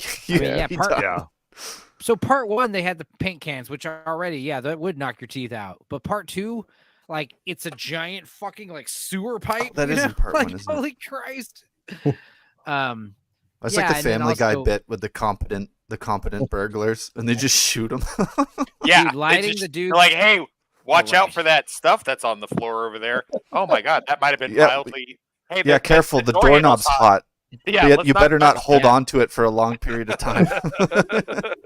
You know what I always like about Family Guy when they show Canadian prison? The guy's like, "Hey, I'm gonna leave for a little while." He's like, "Okay, make sure you're back by bedtime." That is actually a thing that we have. We have like you go to prison for the week and then you go home for the weekend. Jesus and Christ. people actually go back, and it's like, what? Just go to Alaska. Hey, do they still have to protect and serve the like Canadian version of Cops? Yeah, we call it People Helping People. It's not. No, there was actually there used to be one that was called Protect and Serve. And I want to watch that show though. When I was in Edmonton, I want to watch every season of that show now. Oh, it's hilarious. I was watching it and they pull over this car full of drunks.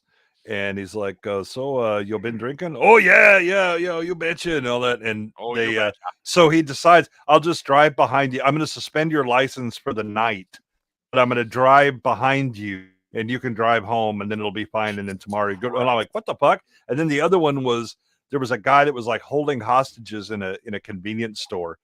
And so they show up, and the head SWAT guy or whatever comes out, and he's like, what's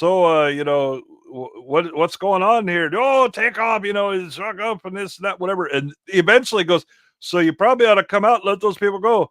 Yeah, okay. And that's the end of it. And I'm like, this is the craziest shit I've ever seen in my life. I want to watch every season of that show. Oh my god, that's amazing. Cops is one of my favorite shows, like unironically. So, this is like, it's Bizarro World Cops. It is Canada. It is. Canada is Bizarro World. No offense, analyst. Here, this is a good one. We say the same thing about you guys. So. Oh yeah. Do you say the same thing about us? A boot. You're all by yourself. Man, I'm 8 years old. You think I'd be here alone? I don't think so. This is Peter Rosenthal, head film critic for The Onion. In today's Cinema Classics segment, I'm going to be looking at Home Alone, the hit holiday comedy starring Macaulay Culkin as young Kevin McAllister, who... Are you guys fans of Peter Rosenthal, The Onion film reviews? You're about to be. I'm indifferent. Never heard of him. Left behind by his vacationing family, has to defend his home from two dim-witted burglars with a series of elaborate traps, events that surely could have been avoided if Kevin's father owned a gun and taught him how to use it. It's true. The film begins with the McAllister family rushing to the airport for their flight to Paris, and in the mayhem, they mistakenly leave Kevin behind. This is not their only instance of reckless behavior. Kevin's dad, played by John Hurd, has no firearms in the house that his son can use to defend himself when the criminals arrive. Fancy trips to Paris are nice, but you know what's even nicer? The peace of mind that your home is secure and that your children know how to defend themselves with a firearm. Yep. So his deadpan is legendary, guys. Every one of his reviews is the same, where he talks about, like, for instance, Jaws. He does a great review about Jaws and how it's actually a metaphor for the fact that Roy Schneider's character is like in the closet, homosexual. Yeah, it's his closet homosexuality. And like this outing with the two men. And the idea is like he'll talk about the movie here and there, and then he'll just bring up the gay stuff. The same thing with this. Like he's gonna keep bringing up the movie and then so he's like Men on Film. Yeah, it's in Home Alone's most. I'm only pausing it for copyright sequence, reasons. Kevin rigs the house with a number of booby traps, and while these scenes might be entertaining, they're also dangerously misleading. If you have two seasoned criminals coming after your child, do you want him to protect himself with an obstacle course of toys? Of course not. You want him equipped with a firearm and the muscle memory that comes from patient, responsible training. Paint cans aren't going to save you. Only a gun can do that. Our founding fathers. Not wrong. I no lies detected so far. Well, the hilarious thing is he thinks he's being humorous because he's very left wing, but yeah, I'm like, no, this is all good. Yeah, I'm good with it. Yeah. Yeah, the thing is, it could be true and hilarious as well. You know, the idea is accidentally based. Yeah. He's extrapolating all this stuff from the Home Alone movie, which is the joke, but at the same time, it's like, nope, I agree. Paul Revere didn't yell. We just joked about how this movie would be over in seconds if Kevin just knew how to use the handgun in his father's Peter McAllister's drawer. You know, arrange your Christmas ornaments and zip lines. He grabbed a musket and defended his land. One of the more troubling aspects of this film is that it trains children to think that criminals are as goofy and inept as Harry, played by Joe Pesci, and Marv, played by Daniel Stern. The fact is, there are bad people in this world, and when they get a hold of you, they're going to do a lot more than give you a talking to. They'll hog-tie you and shoot your brains all over the wall. If the McAllisters were responsible parents, the movie would have ended about 30 minutes in, after Kevin first spots the wet bandits on his property, grabs his dad's gun, and shoots to kill. If you detect a trespasser and fear bodily harm, deadly force is protected by law, and each of my children knows this. At one truly ridiculous turn, Kevin tries to stop the men by placing ornaments on the floor under the windowsill. My son would have known to duck behind the Christmas tree, steady his weapon with both hands, turn around, and eliminate the threat quickly and lethally. Turn around. 100%. Facing him? Burning doorknob, the blowtorch. These devices aren't safe. They could set the house on fire. Yeah. A gun, responsibly used and maintained, is extremely safe. Personally, I keep a Beretta 92 FS on my nightstand loaded with hydrofoil hollow points. Gay. Grab it and fire. That's not gay. That's yeah. This is high concept comedy. Just like Kevin, I love this. know where to find it and what to do with it. But precisely because of its pitfalls, Home Alone is an excellent teaching tool. Every holiday season when my family gathers to watch this film, I use it as an opportunity to remind my wife and kids that if you don't put in the time on the shooting range, you're just a sitting duck. Yep. 100%. Take a lesson from Rosenthal. 100%, Mr. Rosenthal. I like you. Dude, he's been doing the Onion Film Reserve review. What's it called? The Onion Film Standard.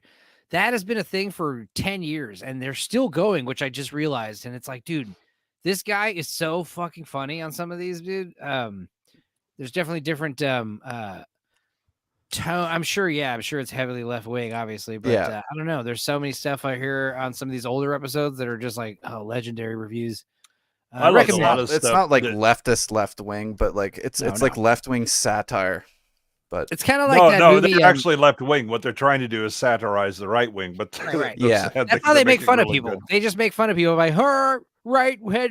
Yeah, look at that. Oh, they would think that a gun is the kind of thing to keep your home safe. Right wingers tend to criticize ideas as abstracts, whereas like the left winger humor is like personifies the ideas into like a redneck. Well, it's the right wing. If they disagree with you politically, then they think the right wing thinks you're incorrect. The left thinks you're morally wrong. Right.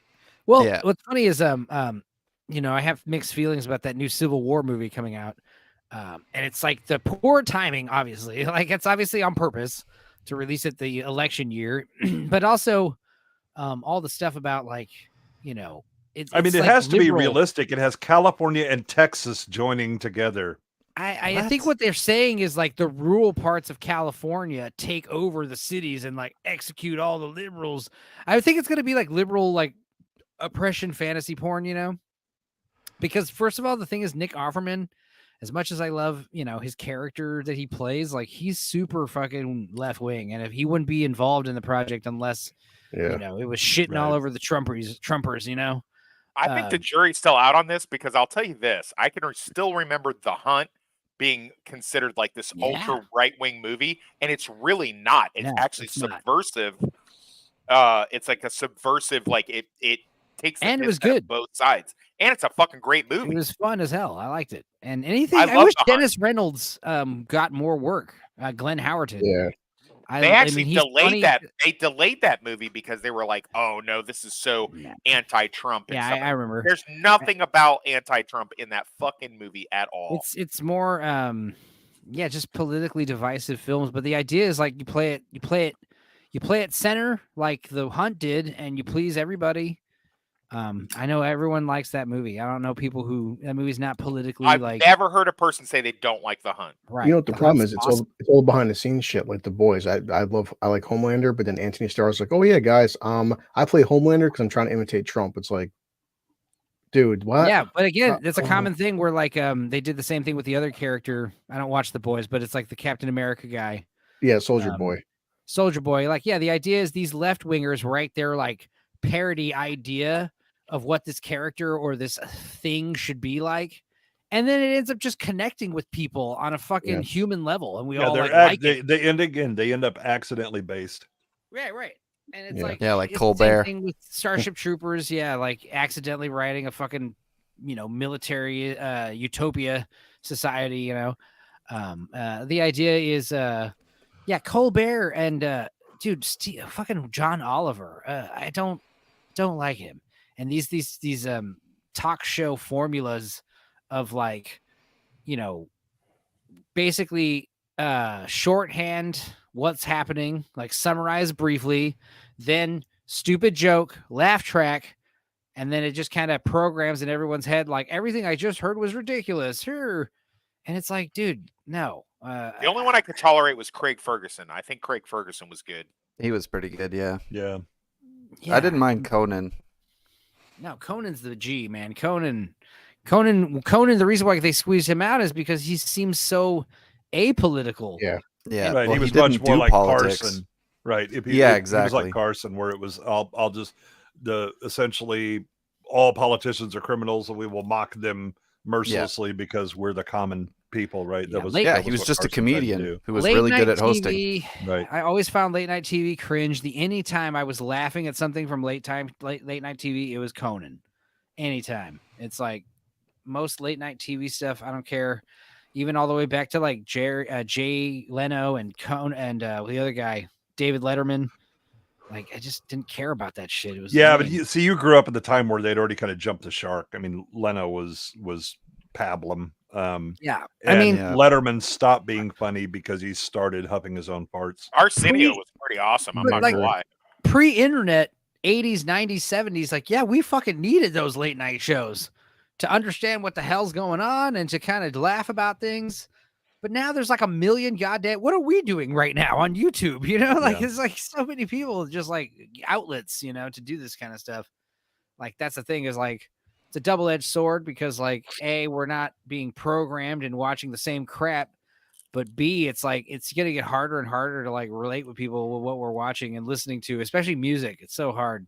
Nobody's, everyone's music taste is all over the place.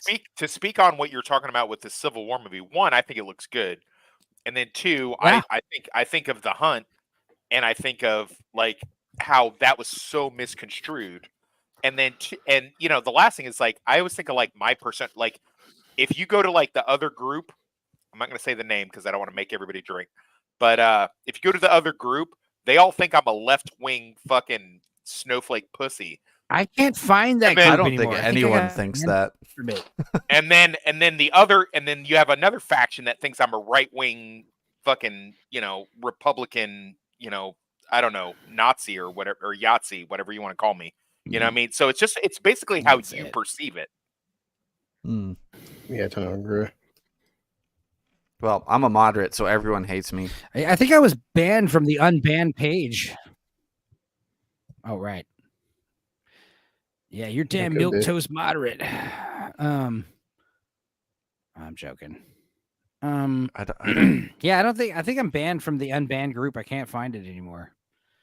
So it's going to be difficult to make that stream happen eventually, Wes. I got like two or three the moderators are in that group, so like that's not going to be that hard. Well, tell one of them to add me. Shit. Yeah, really. Because then I can let's take it live. Let's go live. We'll do it live. Yo, you know what I'd like to do? You know what I'd really like to do after Josh sent me that screenshot today where they're all still bitching about me on a daily basis?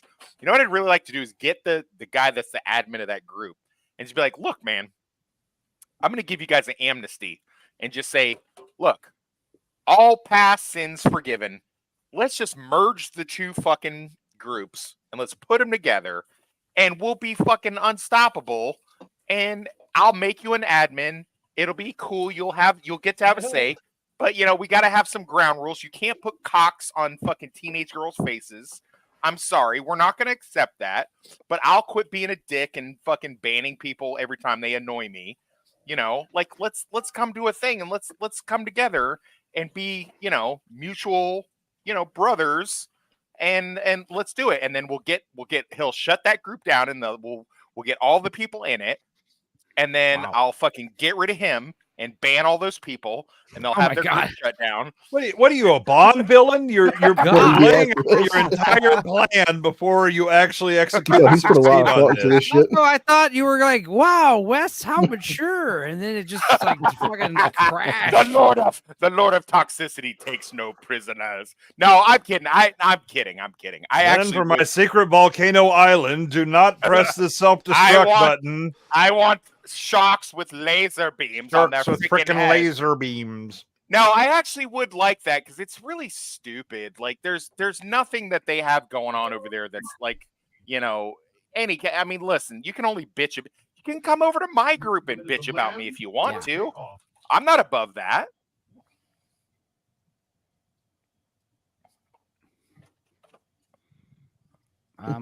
You say that, but I let you guys take the piss out of me constantly. Yeah, it sounds like a novel idea. Try it, see what happens. Yeah. Worst thing could do is like take screenshots of you and call you gay. You know, yeah, seems like the worst thing they can ever do. God, nothing wrong with that though either. Really, I mean, we've all exactly. Listen, it's like bring it we've on. All. Yeah, we've all like taken a dick once or twice. I mean, that's not it.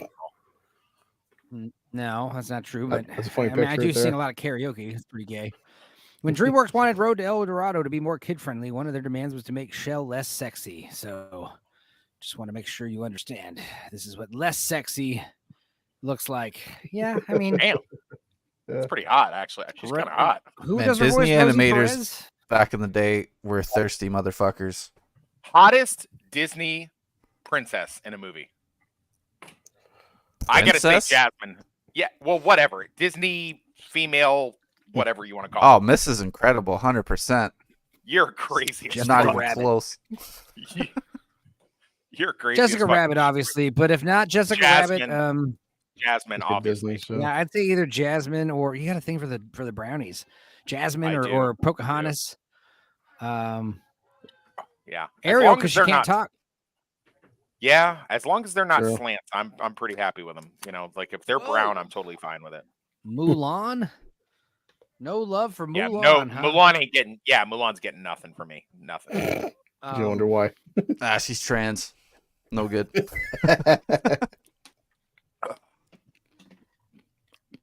I guess Belle. I mean, I've dated a couple girls that look just like Belle, so who knows? Meg looks like Belle. So I mean, Mel's more of an Ariel, or Meg's more of an Ariel. Meg actually kind of, her personality reminds me of Meg from Hercules. That's like Meg's personality. That may not be what Meg looks like, but that's her personality to a T. Totally. Yeah. Yeah. What else? There's who are the other Disney babes? I'm struggling to remember them. We got Sleeping Beauty. You got Cinderella's mom. Snow White. Stepmom. Yeah, Belle, Beauty and the Beast. Bambi. Yeah, that's Belle, isn't it? Bambi's mom. Yeah. Bambi's mom. Hunchback. Esmeralda. Bambi's mom has that bonus hole. Yikes. Oh, God. Jay, you're fucked up, Jay. That's fucking Merry Topeka Christmas, everybody. Oh, speaking of Christmas, Grandpa Chewy, aka Lumpy, he just got gifted some pornography. Yeah, let's watch virtual it. porn. Let's watch old Grandpa enjoy pornography. Remind me to ask you guys a question in a minute after this fucking shit's done with. Ask us now. Ask us now, please.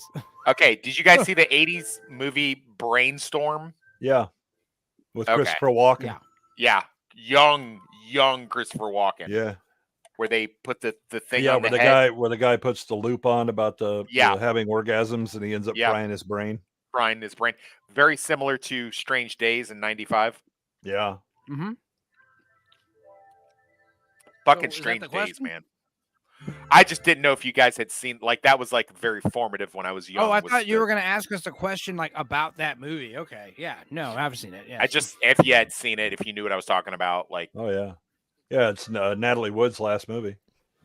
Is it fucking really? Yep, she died. She died while they were filming it. No shit. Mm-hmm. I didn't know that. Yep. See, that's why I rely on stuff like this, because you guys, like, as much shit as I think I like to know, you guys know way more stuff than I do. Yeah, with our powers combined. I mean, honestly, the trivia thing yesterday, there was 8 of us, competing, and I think we only got like I think only like 5 questions completely out of 3 hours were unanswered. So, and there were some really hard questions on that stupid quiz yesterday. Jesus. Okay, so Mop Head Lady, is this not Donna Summers? Who is this again? No, it's Nat. The other famous one.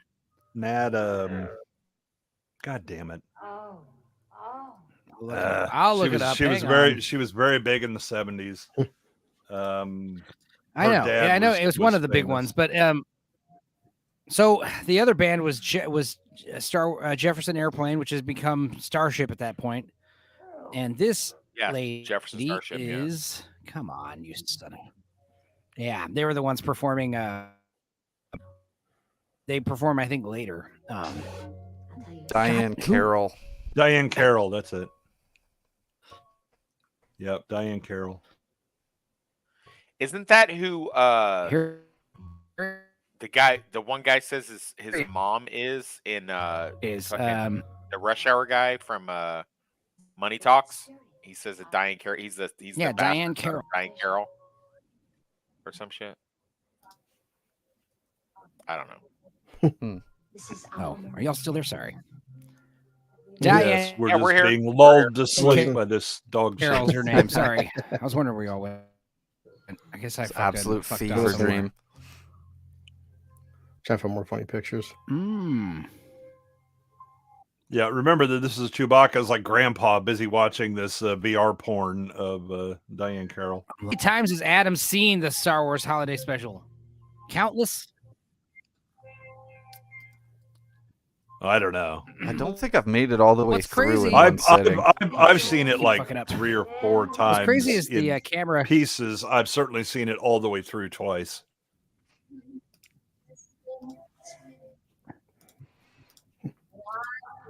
This would be one hell of a thing to watch on mushrooms. The camera pans out and we see Lumpy furiously masturbating. That's Disney's new Ghost Rider. Give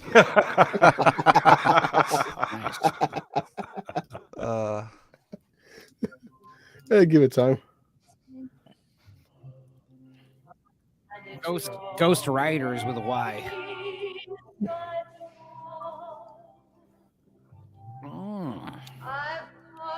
Merry Christmas, everyone. This is Merry Christmas. This old classic This off. is such shit. Jesus. Boy. I need a Christmas goose. Like I said, the 70s were an abomination. And that blue screen bleed is so bad. Oh, yeah. For TV and movies, there's so many bad ones. It's so bad. And so many failed television pilots. Oh, shit. I was saying so many failed television pilots that were like hastily turned into shitty movies. Yeah. Awful. Well, in the reverse, where you had Battlestar Galactica, which was originally supposed to be just a movie, and then they turned it into a series. So how's it going? That was a very good decision. Yes, it was. I believe Stargate SG-1 was supposed to just be a film. They wanted it to be a series, but I mean, Stargate, the actual movie. It's. I guess SG-1 was the show. Stargate was the. Yeah. Yeah, Stargate was the movie. Oh, pervert. Don't have sex with your stepsister. She's adopted, so. So hey, I didn't get to talk about this. No, go ahead. Blue, did you know you almost have 2,200 subscribers? No, I'm not checking that because then I start stressing out. All right. So, was I not supposed to say that? Because you keep telling me you keep reminding me the fucking numbers on our damn Reacher stream. It's like fucking bugging me now. Like, I'm used to get like 5 or 6 views. Now you prick. Like, would now be a bad time to tell you that we're almost at 400 views on the second Reacher thing? Should I not say that? Okay, yeah. I won't say that then. Then disregard that I said that. So. Yeah, I'm still 1 subscriber away. I've been checking yours. I suck. What was I gonna say? Oh yeah, I didn't get to bring this up at the Aquaman show, but here's a Christmas present I got one time, and it's a children's book, and it's called "Don't Shit the Bed." Everybody poops. Go to Enzo the Wonder Fish. I love that. Wow, that's awesome. That's by Kathy awesome. Wilcox. My brother Aldo got one about a bunny called Aldo, so that was a cool present. Anyway. Although isn't Enzo like a really common like kind of WAP name? Like don't a lot of you guys name Enzo for some reason? Yeah. So I'll read a little bit of this. I always wanted a pet. Lawnmower. Okay, go ahead. Yeah, exactly. A pet not quite as smart as me. Dear God. That I could feed and care for and pat. I was the littlest. I mean, feel free to interject anytime. It was always me who was poked and prodded, tickled and teased, but sometimes I was cuddled. No, Mom and Dad said, no more brothers and sisters. That was fine with me. Gross. If we could just get a pet. First, I asked for a horse, but Dad said, where would we keep it? Then I begged for a dog. It's not fair to have a dog when no one's home all day. How about a cat? Dad scratched his whiskers. I think your sister's allergic, he said, and sneaked away without even telling me what allergic meant. A bird? They're cheap. No, I can't stand to see a bird in a cage, said Mom, and flew off in a huff. How about a rat? My brother asked, snickering. I thought 1 rat in the family was enough. Holy shit. I kept on trying, but there were all sorts of reasons why goats and ducks and guinea pigs and mice couldn't be my pets. Then, on my 7th birthday, my family shouted, surprise, and handed me my present in a bowl. That was Enzo, cold and wet and goggle-eyed, and my pet. There, said Dad, a fish is just as good as any other pet. You wait, I told them all. I'll teach him how to perform great feats. He'll be Enzo the Great, Enzo the Magnificent, Enzo the Wonder Fish. I didn't want Enzo to feel lonely, so I put him on a shelf next to my wooden dolls. I put my lamp above him. A Wonder Fish has to get used to being in the spotlight. I went to the library and took out a book for me, and Enzo called Training Your Pet. I looked for a section on tricks for fish, but there wasn't one. Somebody must have torn it out. Never mind, I told Enzo. There are plenty of things to learn, like fetch and heel and stay. I found a very tiny stick to throw for Enzo. Fetch, Enzo. That stick floated, but Enzo just swam around it. Get the ball, Enzo. Enzo showed no interest at all in retrieving it. I decided to try something easier, so I took Enzo for a walk. The water slopped and splashed along the sidewalk. I don't know if fish get seasick, but Enzo looked as though he was. I took him home. There's still so many tricks for Enzo to learn, but there was no point in moving too fast. I'd take it step by step. Maybe if I showed him how, he could master some simple commands. Sit, I said, sitting down as fishily as I could. Enzo kept swimming. Beg, I said, showing him how to hold his fins. Enzo kept swimming. Roll over, down, come, stay, play dead. I showed him all the tricks, but it was no use. Enzo just wasn't interested. All he wanted to do was swim and blow bubbles, like some ordinary fish. I needed a rest from training Enzo. Maybe Enzo needed a rest too. I raced outside without even saying stay. After dinner, I went back to home, to my room, and my shelf, and my bowl, and my pet fish, Enzo. Enzo! I looked behind the books, but Enzo wasn't there. I looked inside the wooden dolls one by one, but he wasn't there. Could just be a lawnmower right now. I looked along the shelf, on the desk, on the floor, but he wasn't anywhere. The library book was open to the page on leaping. Enzo must have leapt, but where? He wasn't in my paintbrush holder or in my ink bottle or in my mug of crayons. Then I found him, floating in my teacup, not moving at all. Mom, Dad, everybody, I think Enzo's dead. Everybody came to look. Dad fished Enzo out of the teacup and dropped him, plop, back in his bowl where he floated sideways. It's my fault, I said. I shouldn't have pushed him so hard. No, dear, said Mom. Don't blame yourself. Fish sometimes jump. And she cuddled me. Just then, something moved in Enzo's bowl. It was Enzo. He was right side up and swimming again. Enzo flashed me a knowing look that it told me he just learned his second trick, playing dead. There you go. Children's story time. I hope you guys enjoyed it. That was the time to go pee, in case you guys didn't catch that. Yeah, maybe you should have put that out there. The previous. No, I did. That's exactly what I did. No, you guys know now. You guys should know by now. Anyway, that being said, I thought it was lovely. How sweet. Anyway, what else is going on for the holidays? What do you guys got planned for Christmas besides Godzilla? Other actual holiday stuff, I'm sure. I'm unfortunately not working. Both of my jobs are fucking being lame and just like shutting down for Christmas like it's a fucking holiday or some shit.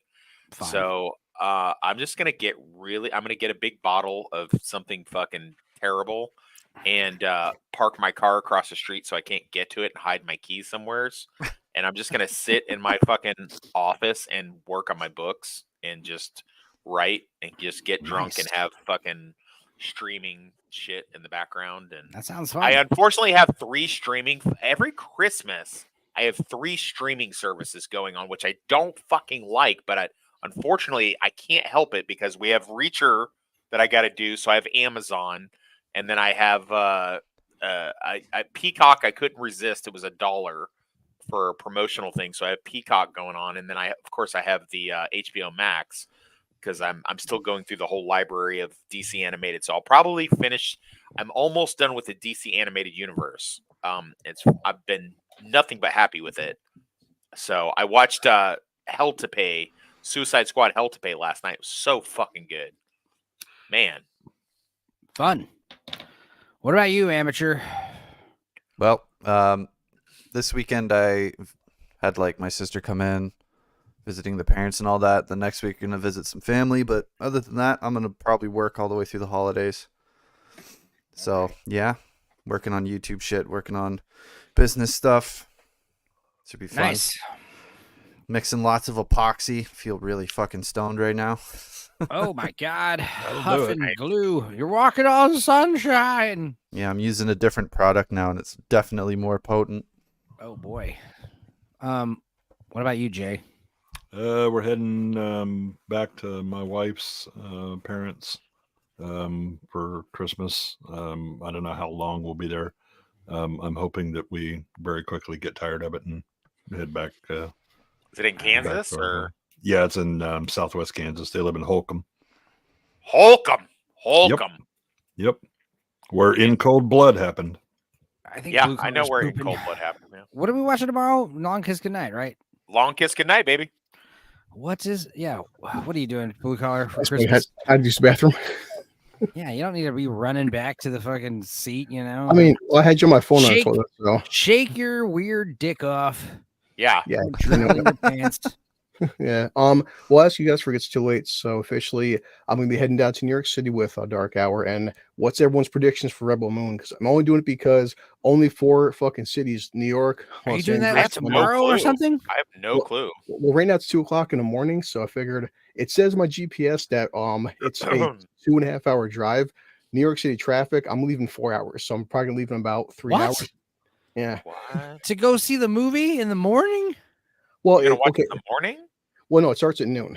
But so I figured if I leave at 8 Oh, is a.m. Dark Hour going to let you like hang out at his house and stuff? Well, he just told me he wants to meet me there at the cinema. So, but I'm planning on getting there early because I guess for him it's like a half-hour drive.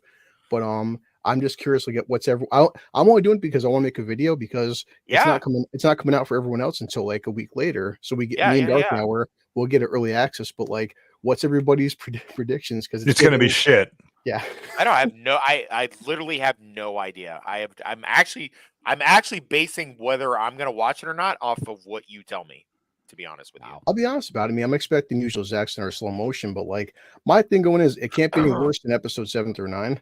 So yeah, I'm just glad we're all not rushing to watch it so we could talk about it on Christmas. Like, no, I don't want to bring up Rebel Moon. We'll talk about Rebel Moon maybe on the New Year's Day stream.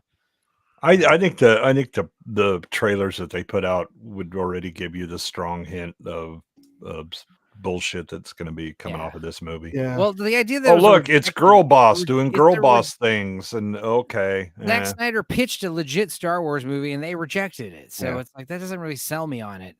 Yeah. And but also I am thinking, also I haven't really mentioned this too much, but like next week, Godzilla stream for Christmas. But I am thinking following week, January 1st, New Year's Day, I want to do another Jackbox stream.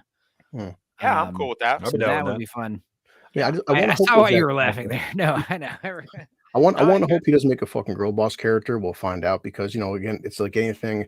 A lot of people nowadays, which understandably so, you see a female protagonist. Oh, it's a girl boss, but it could work out. No. Go look at the trailer again. She's very clearly girl bossing. We can have a girl boss if she gets naked. Fuck it up. If she shows titty, I will allow girl boss. No, that's not happening either. Darn. Yeah. And I don't know. I know that everybody claims, Zack Snyder, he submitted the thing for Star Wars. Zack Snyder wrote it. He writes anything in crayon.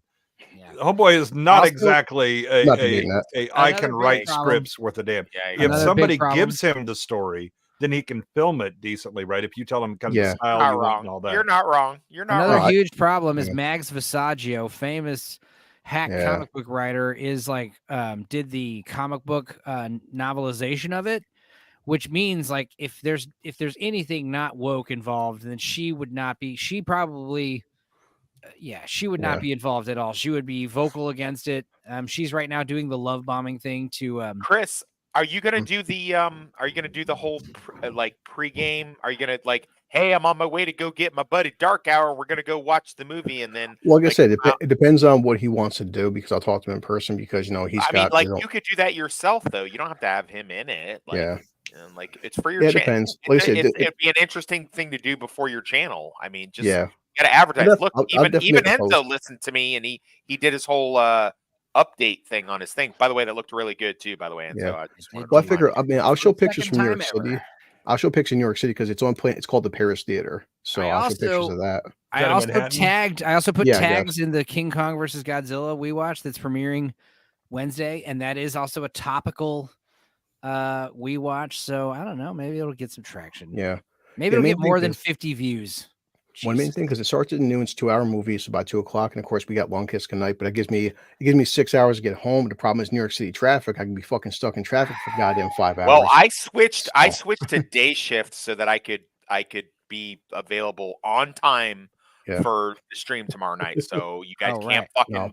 Man, if I were you, I would find a place to park and then grab an Uber to bring you into the city or something like that, so that you don't have to deal with the bullshit in your own car. Not bad. Yeah, it just depends on how bad NYC is because that's the thing. It's like getting there, like the throughway. I'm gonna be going 80 miles an hour on the throughway. That's not an issue. That the first hour is smooth sailing. It's getting into the fucking city. Like everyone knows NY City traffic. Like when I brought my kid to see the Marvel Marathon, they had 4 lanes. All 3 were shut down for traffic issues and some kind of accident. We were stuck in one spot for like an hour and a half. One spot, not moving. And I'm like, so that's what's that. That's like I'll drive to JFK, then I'll hop on the fucking train and then take it in from there. And that's what I said. GPS says for me from my house to this theater, it's a 2-hour drive. Go meet at a theater outside the city. Well, the problem is, only one theater, and there's only fucking it's limited release right now. I just figured because it's 70 millimeter, and if it's shit, I'll say, hey, listen, Zack Snyder made a shit movie. If it's but at least I'll be honest about it. No holds barred. No, man. Jason. If it's a girl boss thing, I'll see. It's a fucking girl boss movie. No, you did that. You did that with that 65 million thing or whatever the fuck it was. Oh with God, Almighty! Adam Driver. Zack Snyder still trying to get remember his that? hands on the Remember fucking that? Justice League. Remember that one when I challenged Blue. I was like, that was hey, hard. if you really want to do something cool, do it in 60. If it's 65, that movie 65, do it in 65 seconds. And he's like, and he had to fucking rush his thing to try to get it. It was good though. You did a really good job. I really liked it. Can't drive 65. I figure on drive down because Enzo's got me watching more. I watched some more Godzilla films because I've watched a ton of them already. So some Mecha Godzilla fighting. I'm down for Godzilla teaming up with Ultraman. I'm down for that. When that one popped up, I'm gonna jump in that. Ultraman and Godzilla is. No, you got to go for the Chinese version, Inframan. You get evil Princess Dragon Mom. Yeah. Oh, okay. All right, guys. Well, hey, this has been fun. So I think we're gonna wrap it up early. It's late and I'm tired. And I'm tired as fuck. Christmas, or the week before Christmas, we got a lot of Godzilla movies to watch. I got a lot of now and alcohol next Monday. to drink. Yeah, I'll definitely let you guys know on Long Kiss Goodnight if how woke Rebel Moon was. We'll find out. I mean, it's not really about how bad that. I mean, at least you'll have a good movie to rinse it out of your. You'll clean your palate. Right. Yeah, fucking Long Kiss Goodnight is. And it would definitely say about that. Like I said, it's such a another again a film where critically panned, bombed. Somebody said in a critical drinker group, it kind of weird. It kind of almost ended her career, and just it kind of Cutthroat Island definitely fucked her up before that too. Yeah, it was like I think she had like 2 or 3 bombs in a row, and I was just like, "Damn, dude!" Yeah. Like, but I still contend like Long Kiss Goodnight's one of the fucking best. It is a banging movie. Yeah, I keep saying every fucking week, man. How many fucking films we watch that we love that bombed? Like, well, again, I mean, you look at a lot of the movies that we look at as classics now absolutely tanked in the theater. The Thing, Blade Runner, right? Yeah, those things were murdered in the theater, but they built a cult following afterwards. Long Kiss Goodnight, between being on like HBO and stuff like that, but then on the cable channels or whatever, that's where it really built an audience. And people were like, God damn, this thing was a lot better than I thought it was. Yeah, definitely. Yeah, for sure. Matthew's here. I was telling, Holdovers, Tokyo Godfathers, Redbeard. Those are great holiday movies. Any other suggestions for Matt? Holiday movies? For rare export. Or like for this year, or like just he said he's gonna watch Die Hard in the theaters for the first time. So I did that last week. Yeah, Gremlins is always a classic. Rare exports. Rare exports is great. Our We Watch of I Come in Peace. I didn't realize that was a Christmas movie. I recommend it all the time. Rambo, First Blood. First Blood. Yeah. All right. So, what else is everyone up to? You said you're doing Blue Samurai this week, or one? Yeah, with Analyst on Thursday with Jay's Desolate Diabolical Souls channel. That's a great fucking show, man. Comicsgate legend Michael Bancroft's going to be there. I'm excited to meet him. It's a good episode too. I'm pumped. Episode 5 is probably the episode that turned it around for me. Episode 4 is rough. I was like, where's this going? But I'm excited about that Thursday. I don't know, Lance. If Lance wants to stream tomorrow, like I said, I'm probably going to tell him not to. I'll just be like, just rest. He said he's taking it. He's not coming on tomorrow. Good. Is he okay? He's not. He didn't get fucking ambulanced away. I think he's still kind of sick. He's been sick for like weeks, dude. He was really sick today. He was. You guys need to hear the Napoleon stream. He was like, no, I didn't catch it. He had like 104-degree fever. He just turned it down, and he was like, luckily Gary, dude, you guys should listen to that Napoleon stream, dude. Gary, he is playing the producer. He was on fire, dude. He's so funny. And I wasn't really on the stream. I was just doing the slides, but those were funny. And yeah, dude, Gary was just he's really good at improv. He was funny as hell. There was that joke that fucking Dark Hour gave Lance COVID. I'm going to hang out with Dark Hour tomorrow. That was me. Yeah. Someone's like, Chris, are you worried about COVID? I'm like, dude, there's so much alcohol in my fucking blood. I'm like a walking hand sanitizer bottle. So I'm not worried about famous last words. COVID's a lot more worried about you than you are. Yeah, it's like, I believe. It's like to me, the COVID is like fucking Lord Toxic and chlamydia. Yeah, exactly. Exactly. Is that all you got? Bring it on. Is that all you got? Is that all you got, pussy? Hey, you know who I would love to get on the 2023 stream. Can we Oh, get Gord King? Is Oh, there yeah. anything? I would Well, I know. love to get him on that. I think he said that like some of these times are harder for him. Yeah, I understand. But like, we still need to get. We gotta get a female YouTuber on there. Yeah, I forgot. Enzo, are we doing a 2023 on your channel on a Monday? Because I'm trying. Oh yeah, that's right. I'm losing track of fucking time. Well, no, because you guys, I had talked about doing it on my channel on January 1st. Okay. But then out of nowhere, you had said doing it on your channel on January 2nd. That's fine. And that's why I'm floating the idea of just doing Jackbox. We couldn't remember. We were doing Reacher the other day, and we brain farted. Because technically Sunday is the 31st. So. Yeah, exactly. And then Monday would be the 1st. So we would play Jackbox games on my channel that day. And then Tuesday we would do top 3 on your channel. Right. Yeah, on the 2nd, we were going to do the best and worst of 2023. That's top what 3 2023. Okay. Yeah, best and worst. Yeah, I just know if you guys want to do like Saturday or Sunday. Blue collar, Blue, you're hosting. Then. Okay. Is that cool? Yeah, no, I just want to double check. We got I mean that's kind of why I made I made the new thumbnail for you, and that's why I put it on a blue background instead of a red one. Okay. All right. I mean, Gord King still has the ultimate winning from that Doctor Who discussion.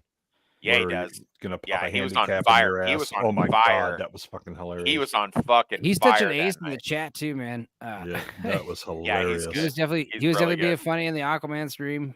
Some killer jokes. Anyway, all right, guys. Well, it was wonderful chatting with you again, like we do every other Monday. Matt, thanks for stopping in. Adam, thanks for watching. Good game yesterday, by the way. Trivia, you bastard. CLS went to bed. Everybody else is asleep. But thank you guys for hanging with us. And like I said, we'll see you guys tomorrow. We'll be taking Canoli's spot because he's not streaming, and we'll start a little before his usual time, and we'll go well into the night. And talk about Godzilla until our eyeballs fall out of our heads. So, anybody want to say anything else? No. Good to go. All right, guys. Well, goodbye forever until next week. I mean, see you guys. Thank you so much for watching. And let me turn this music on.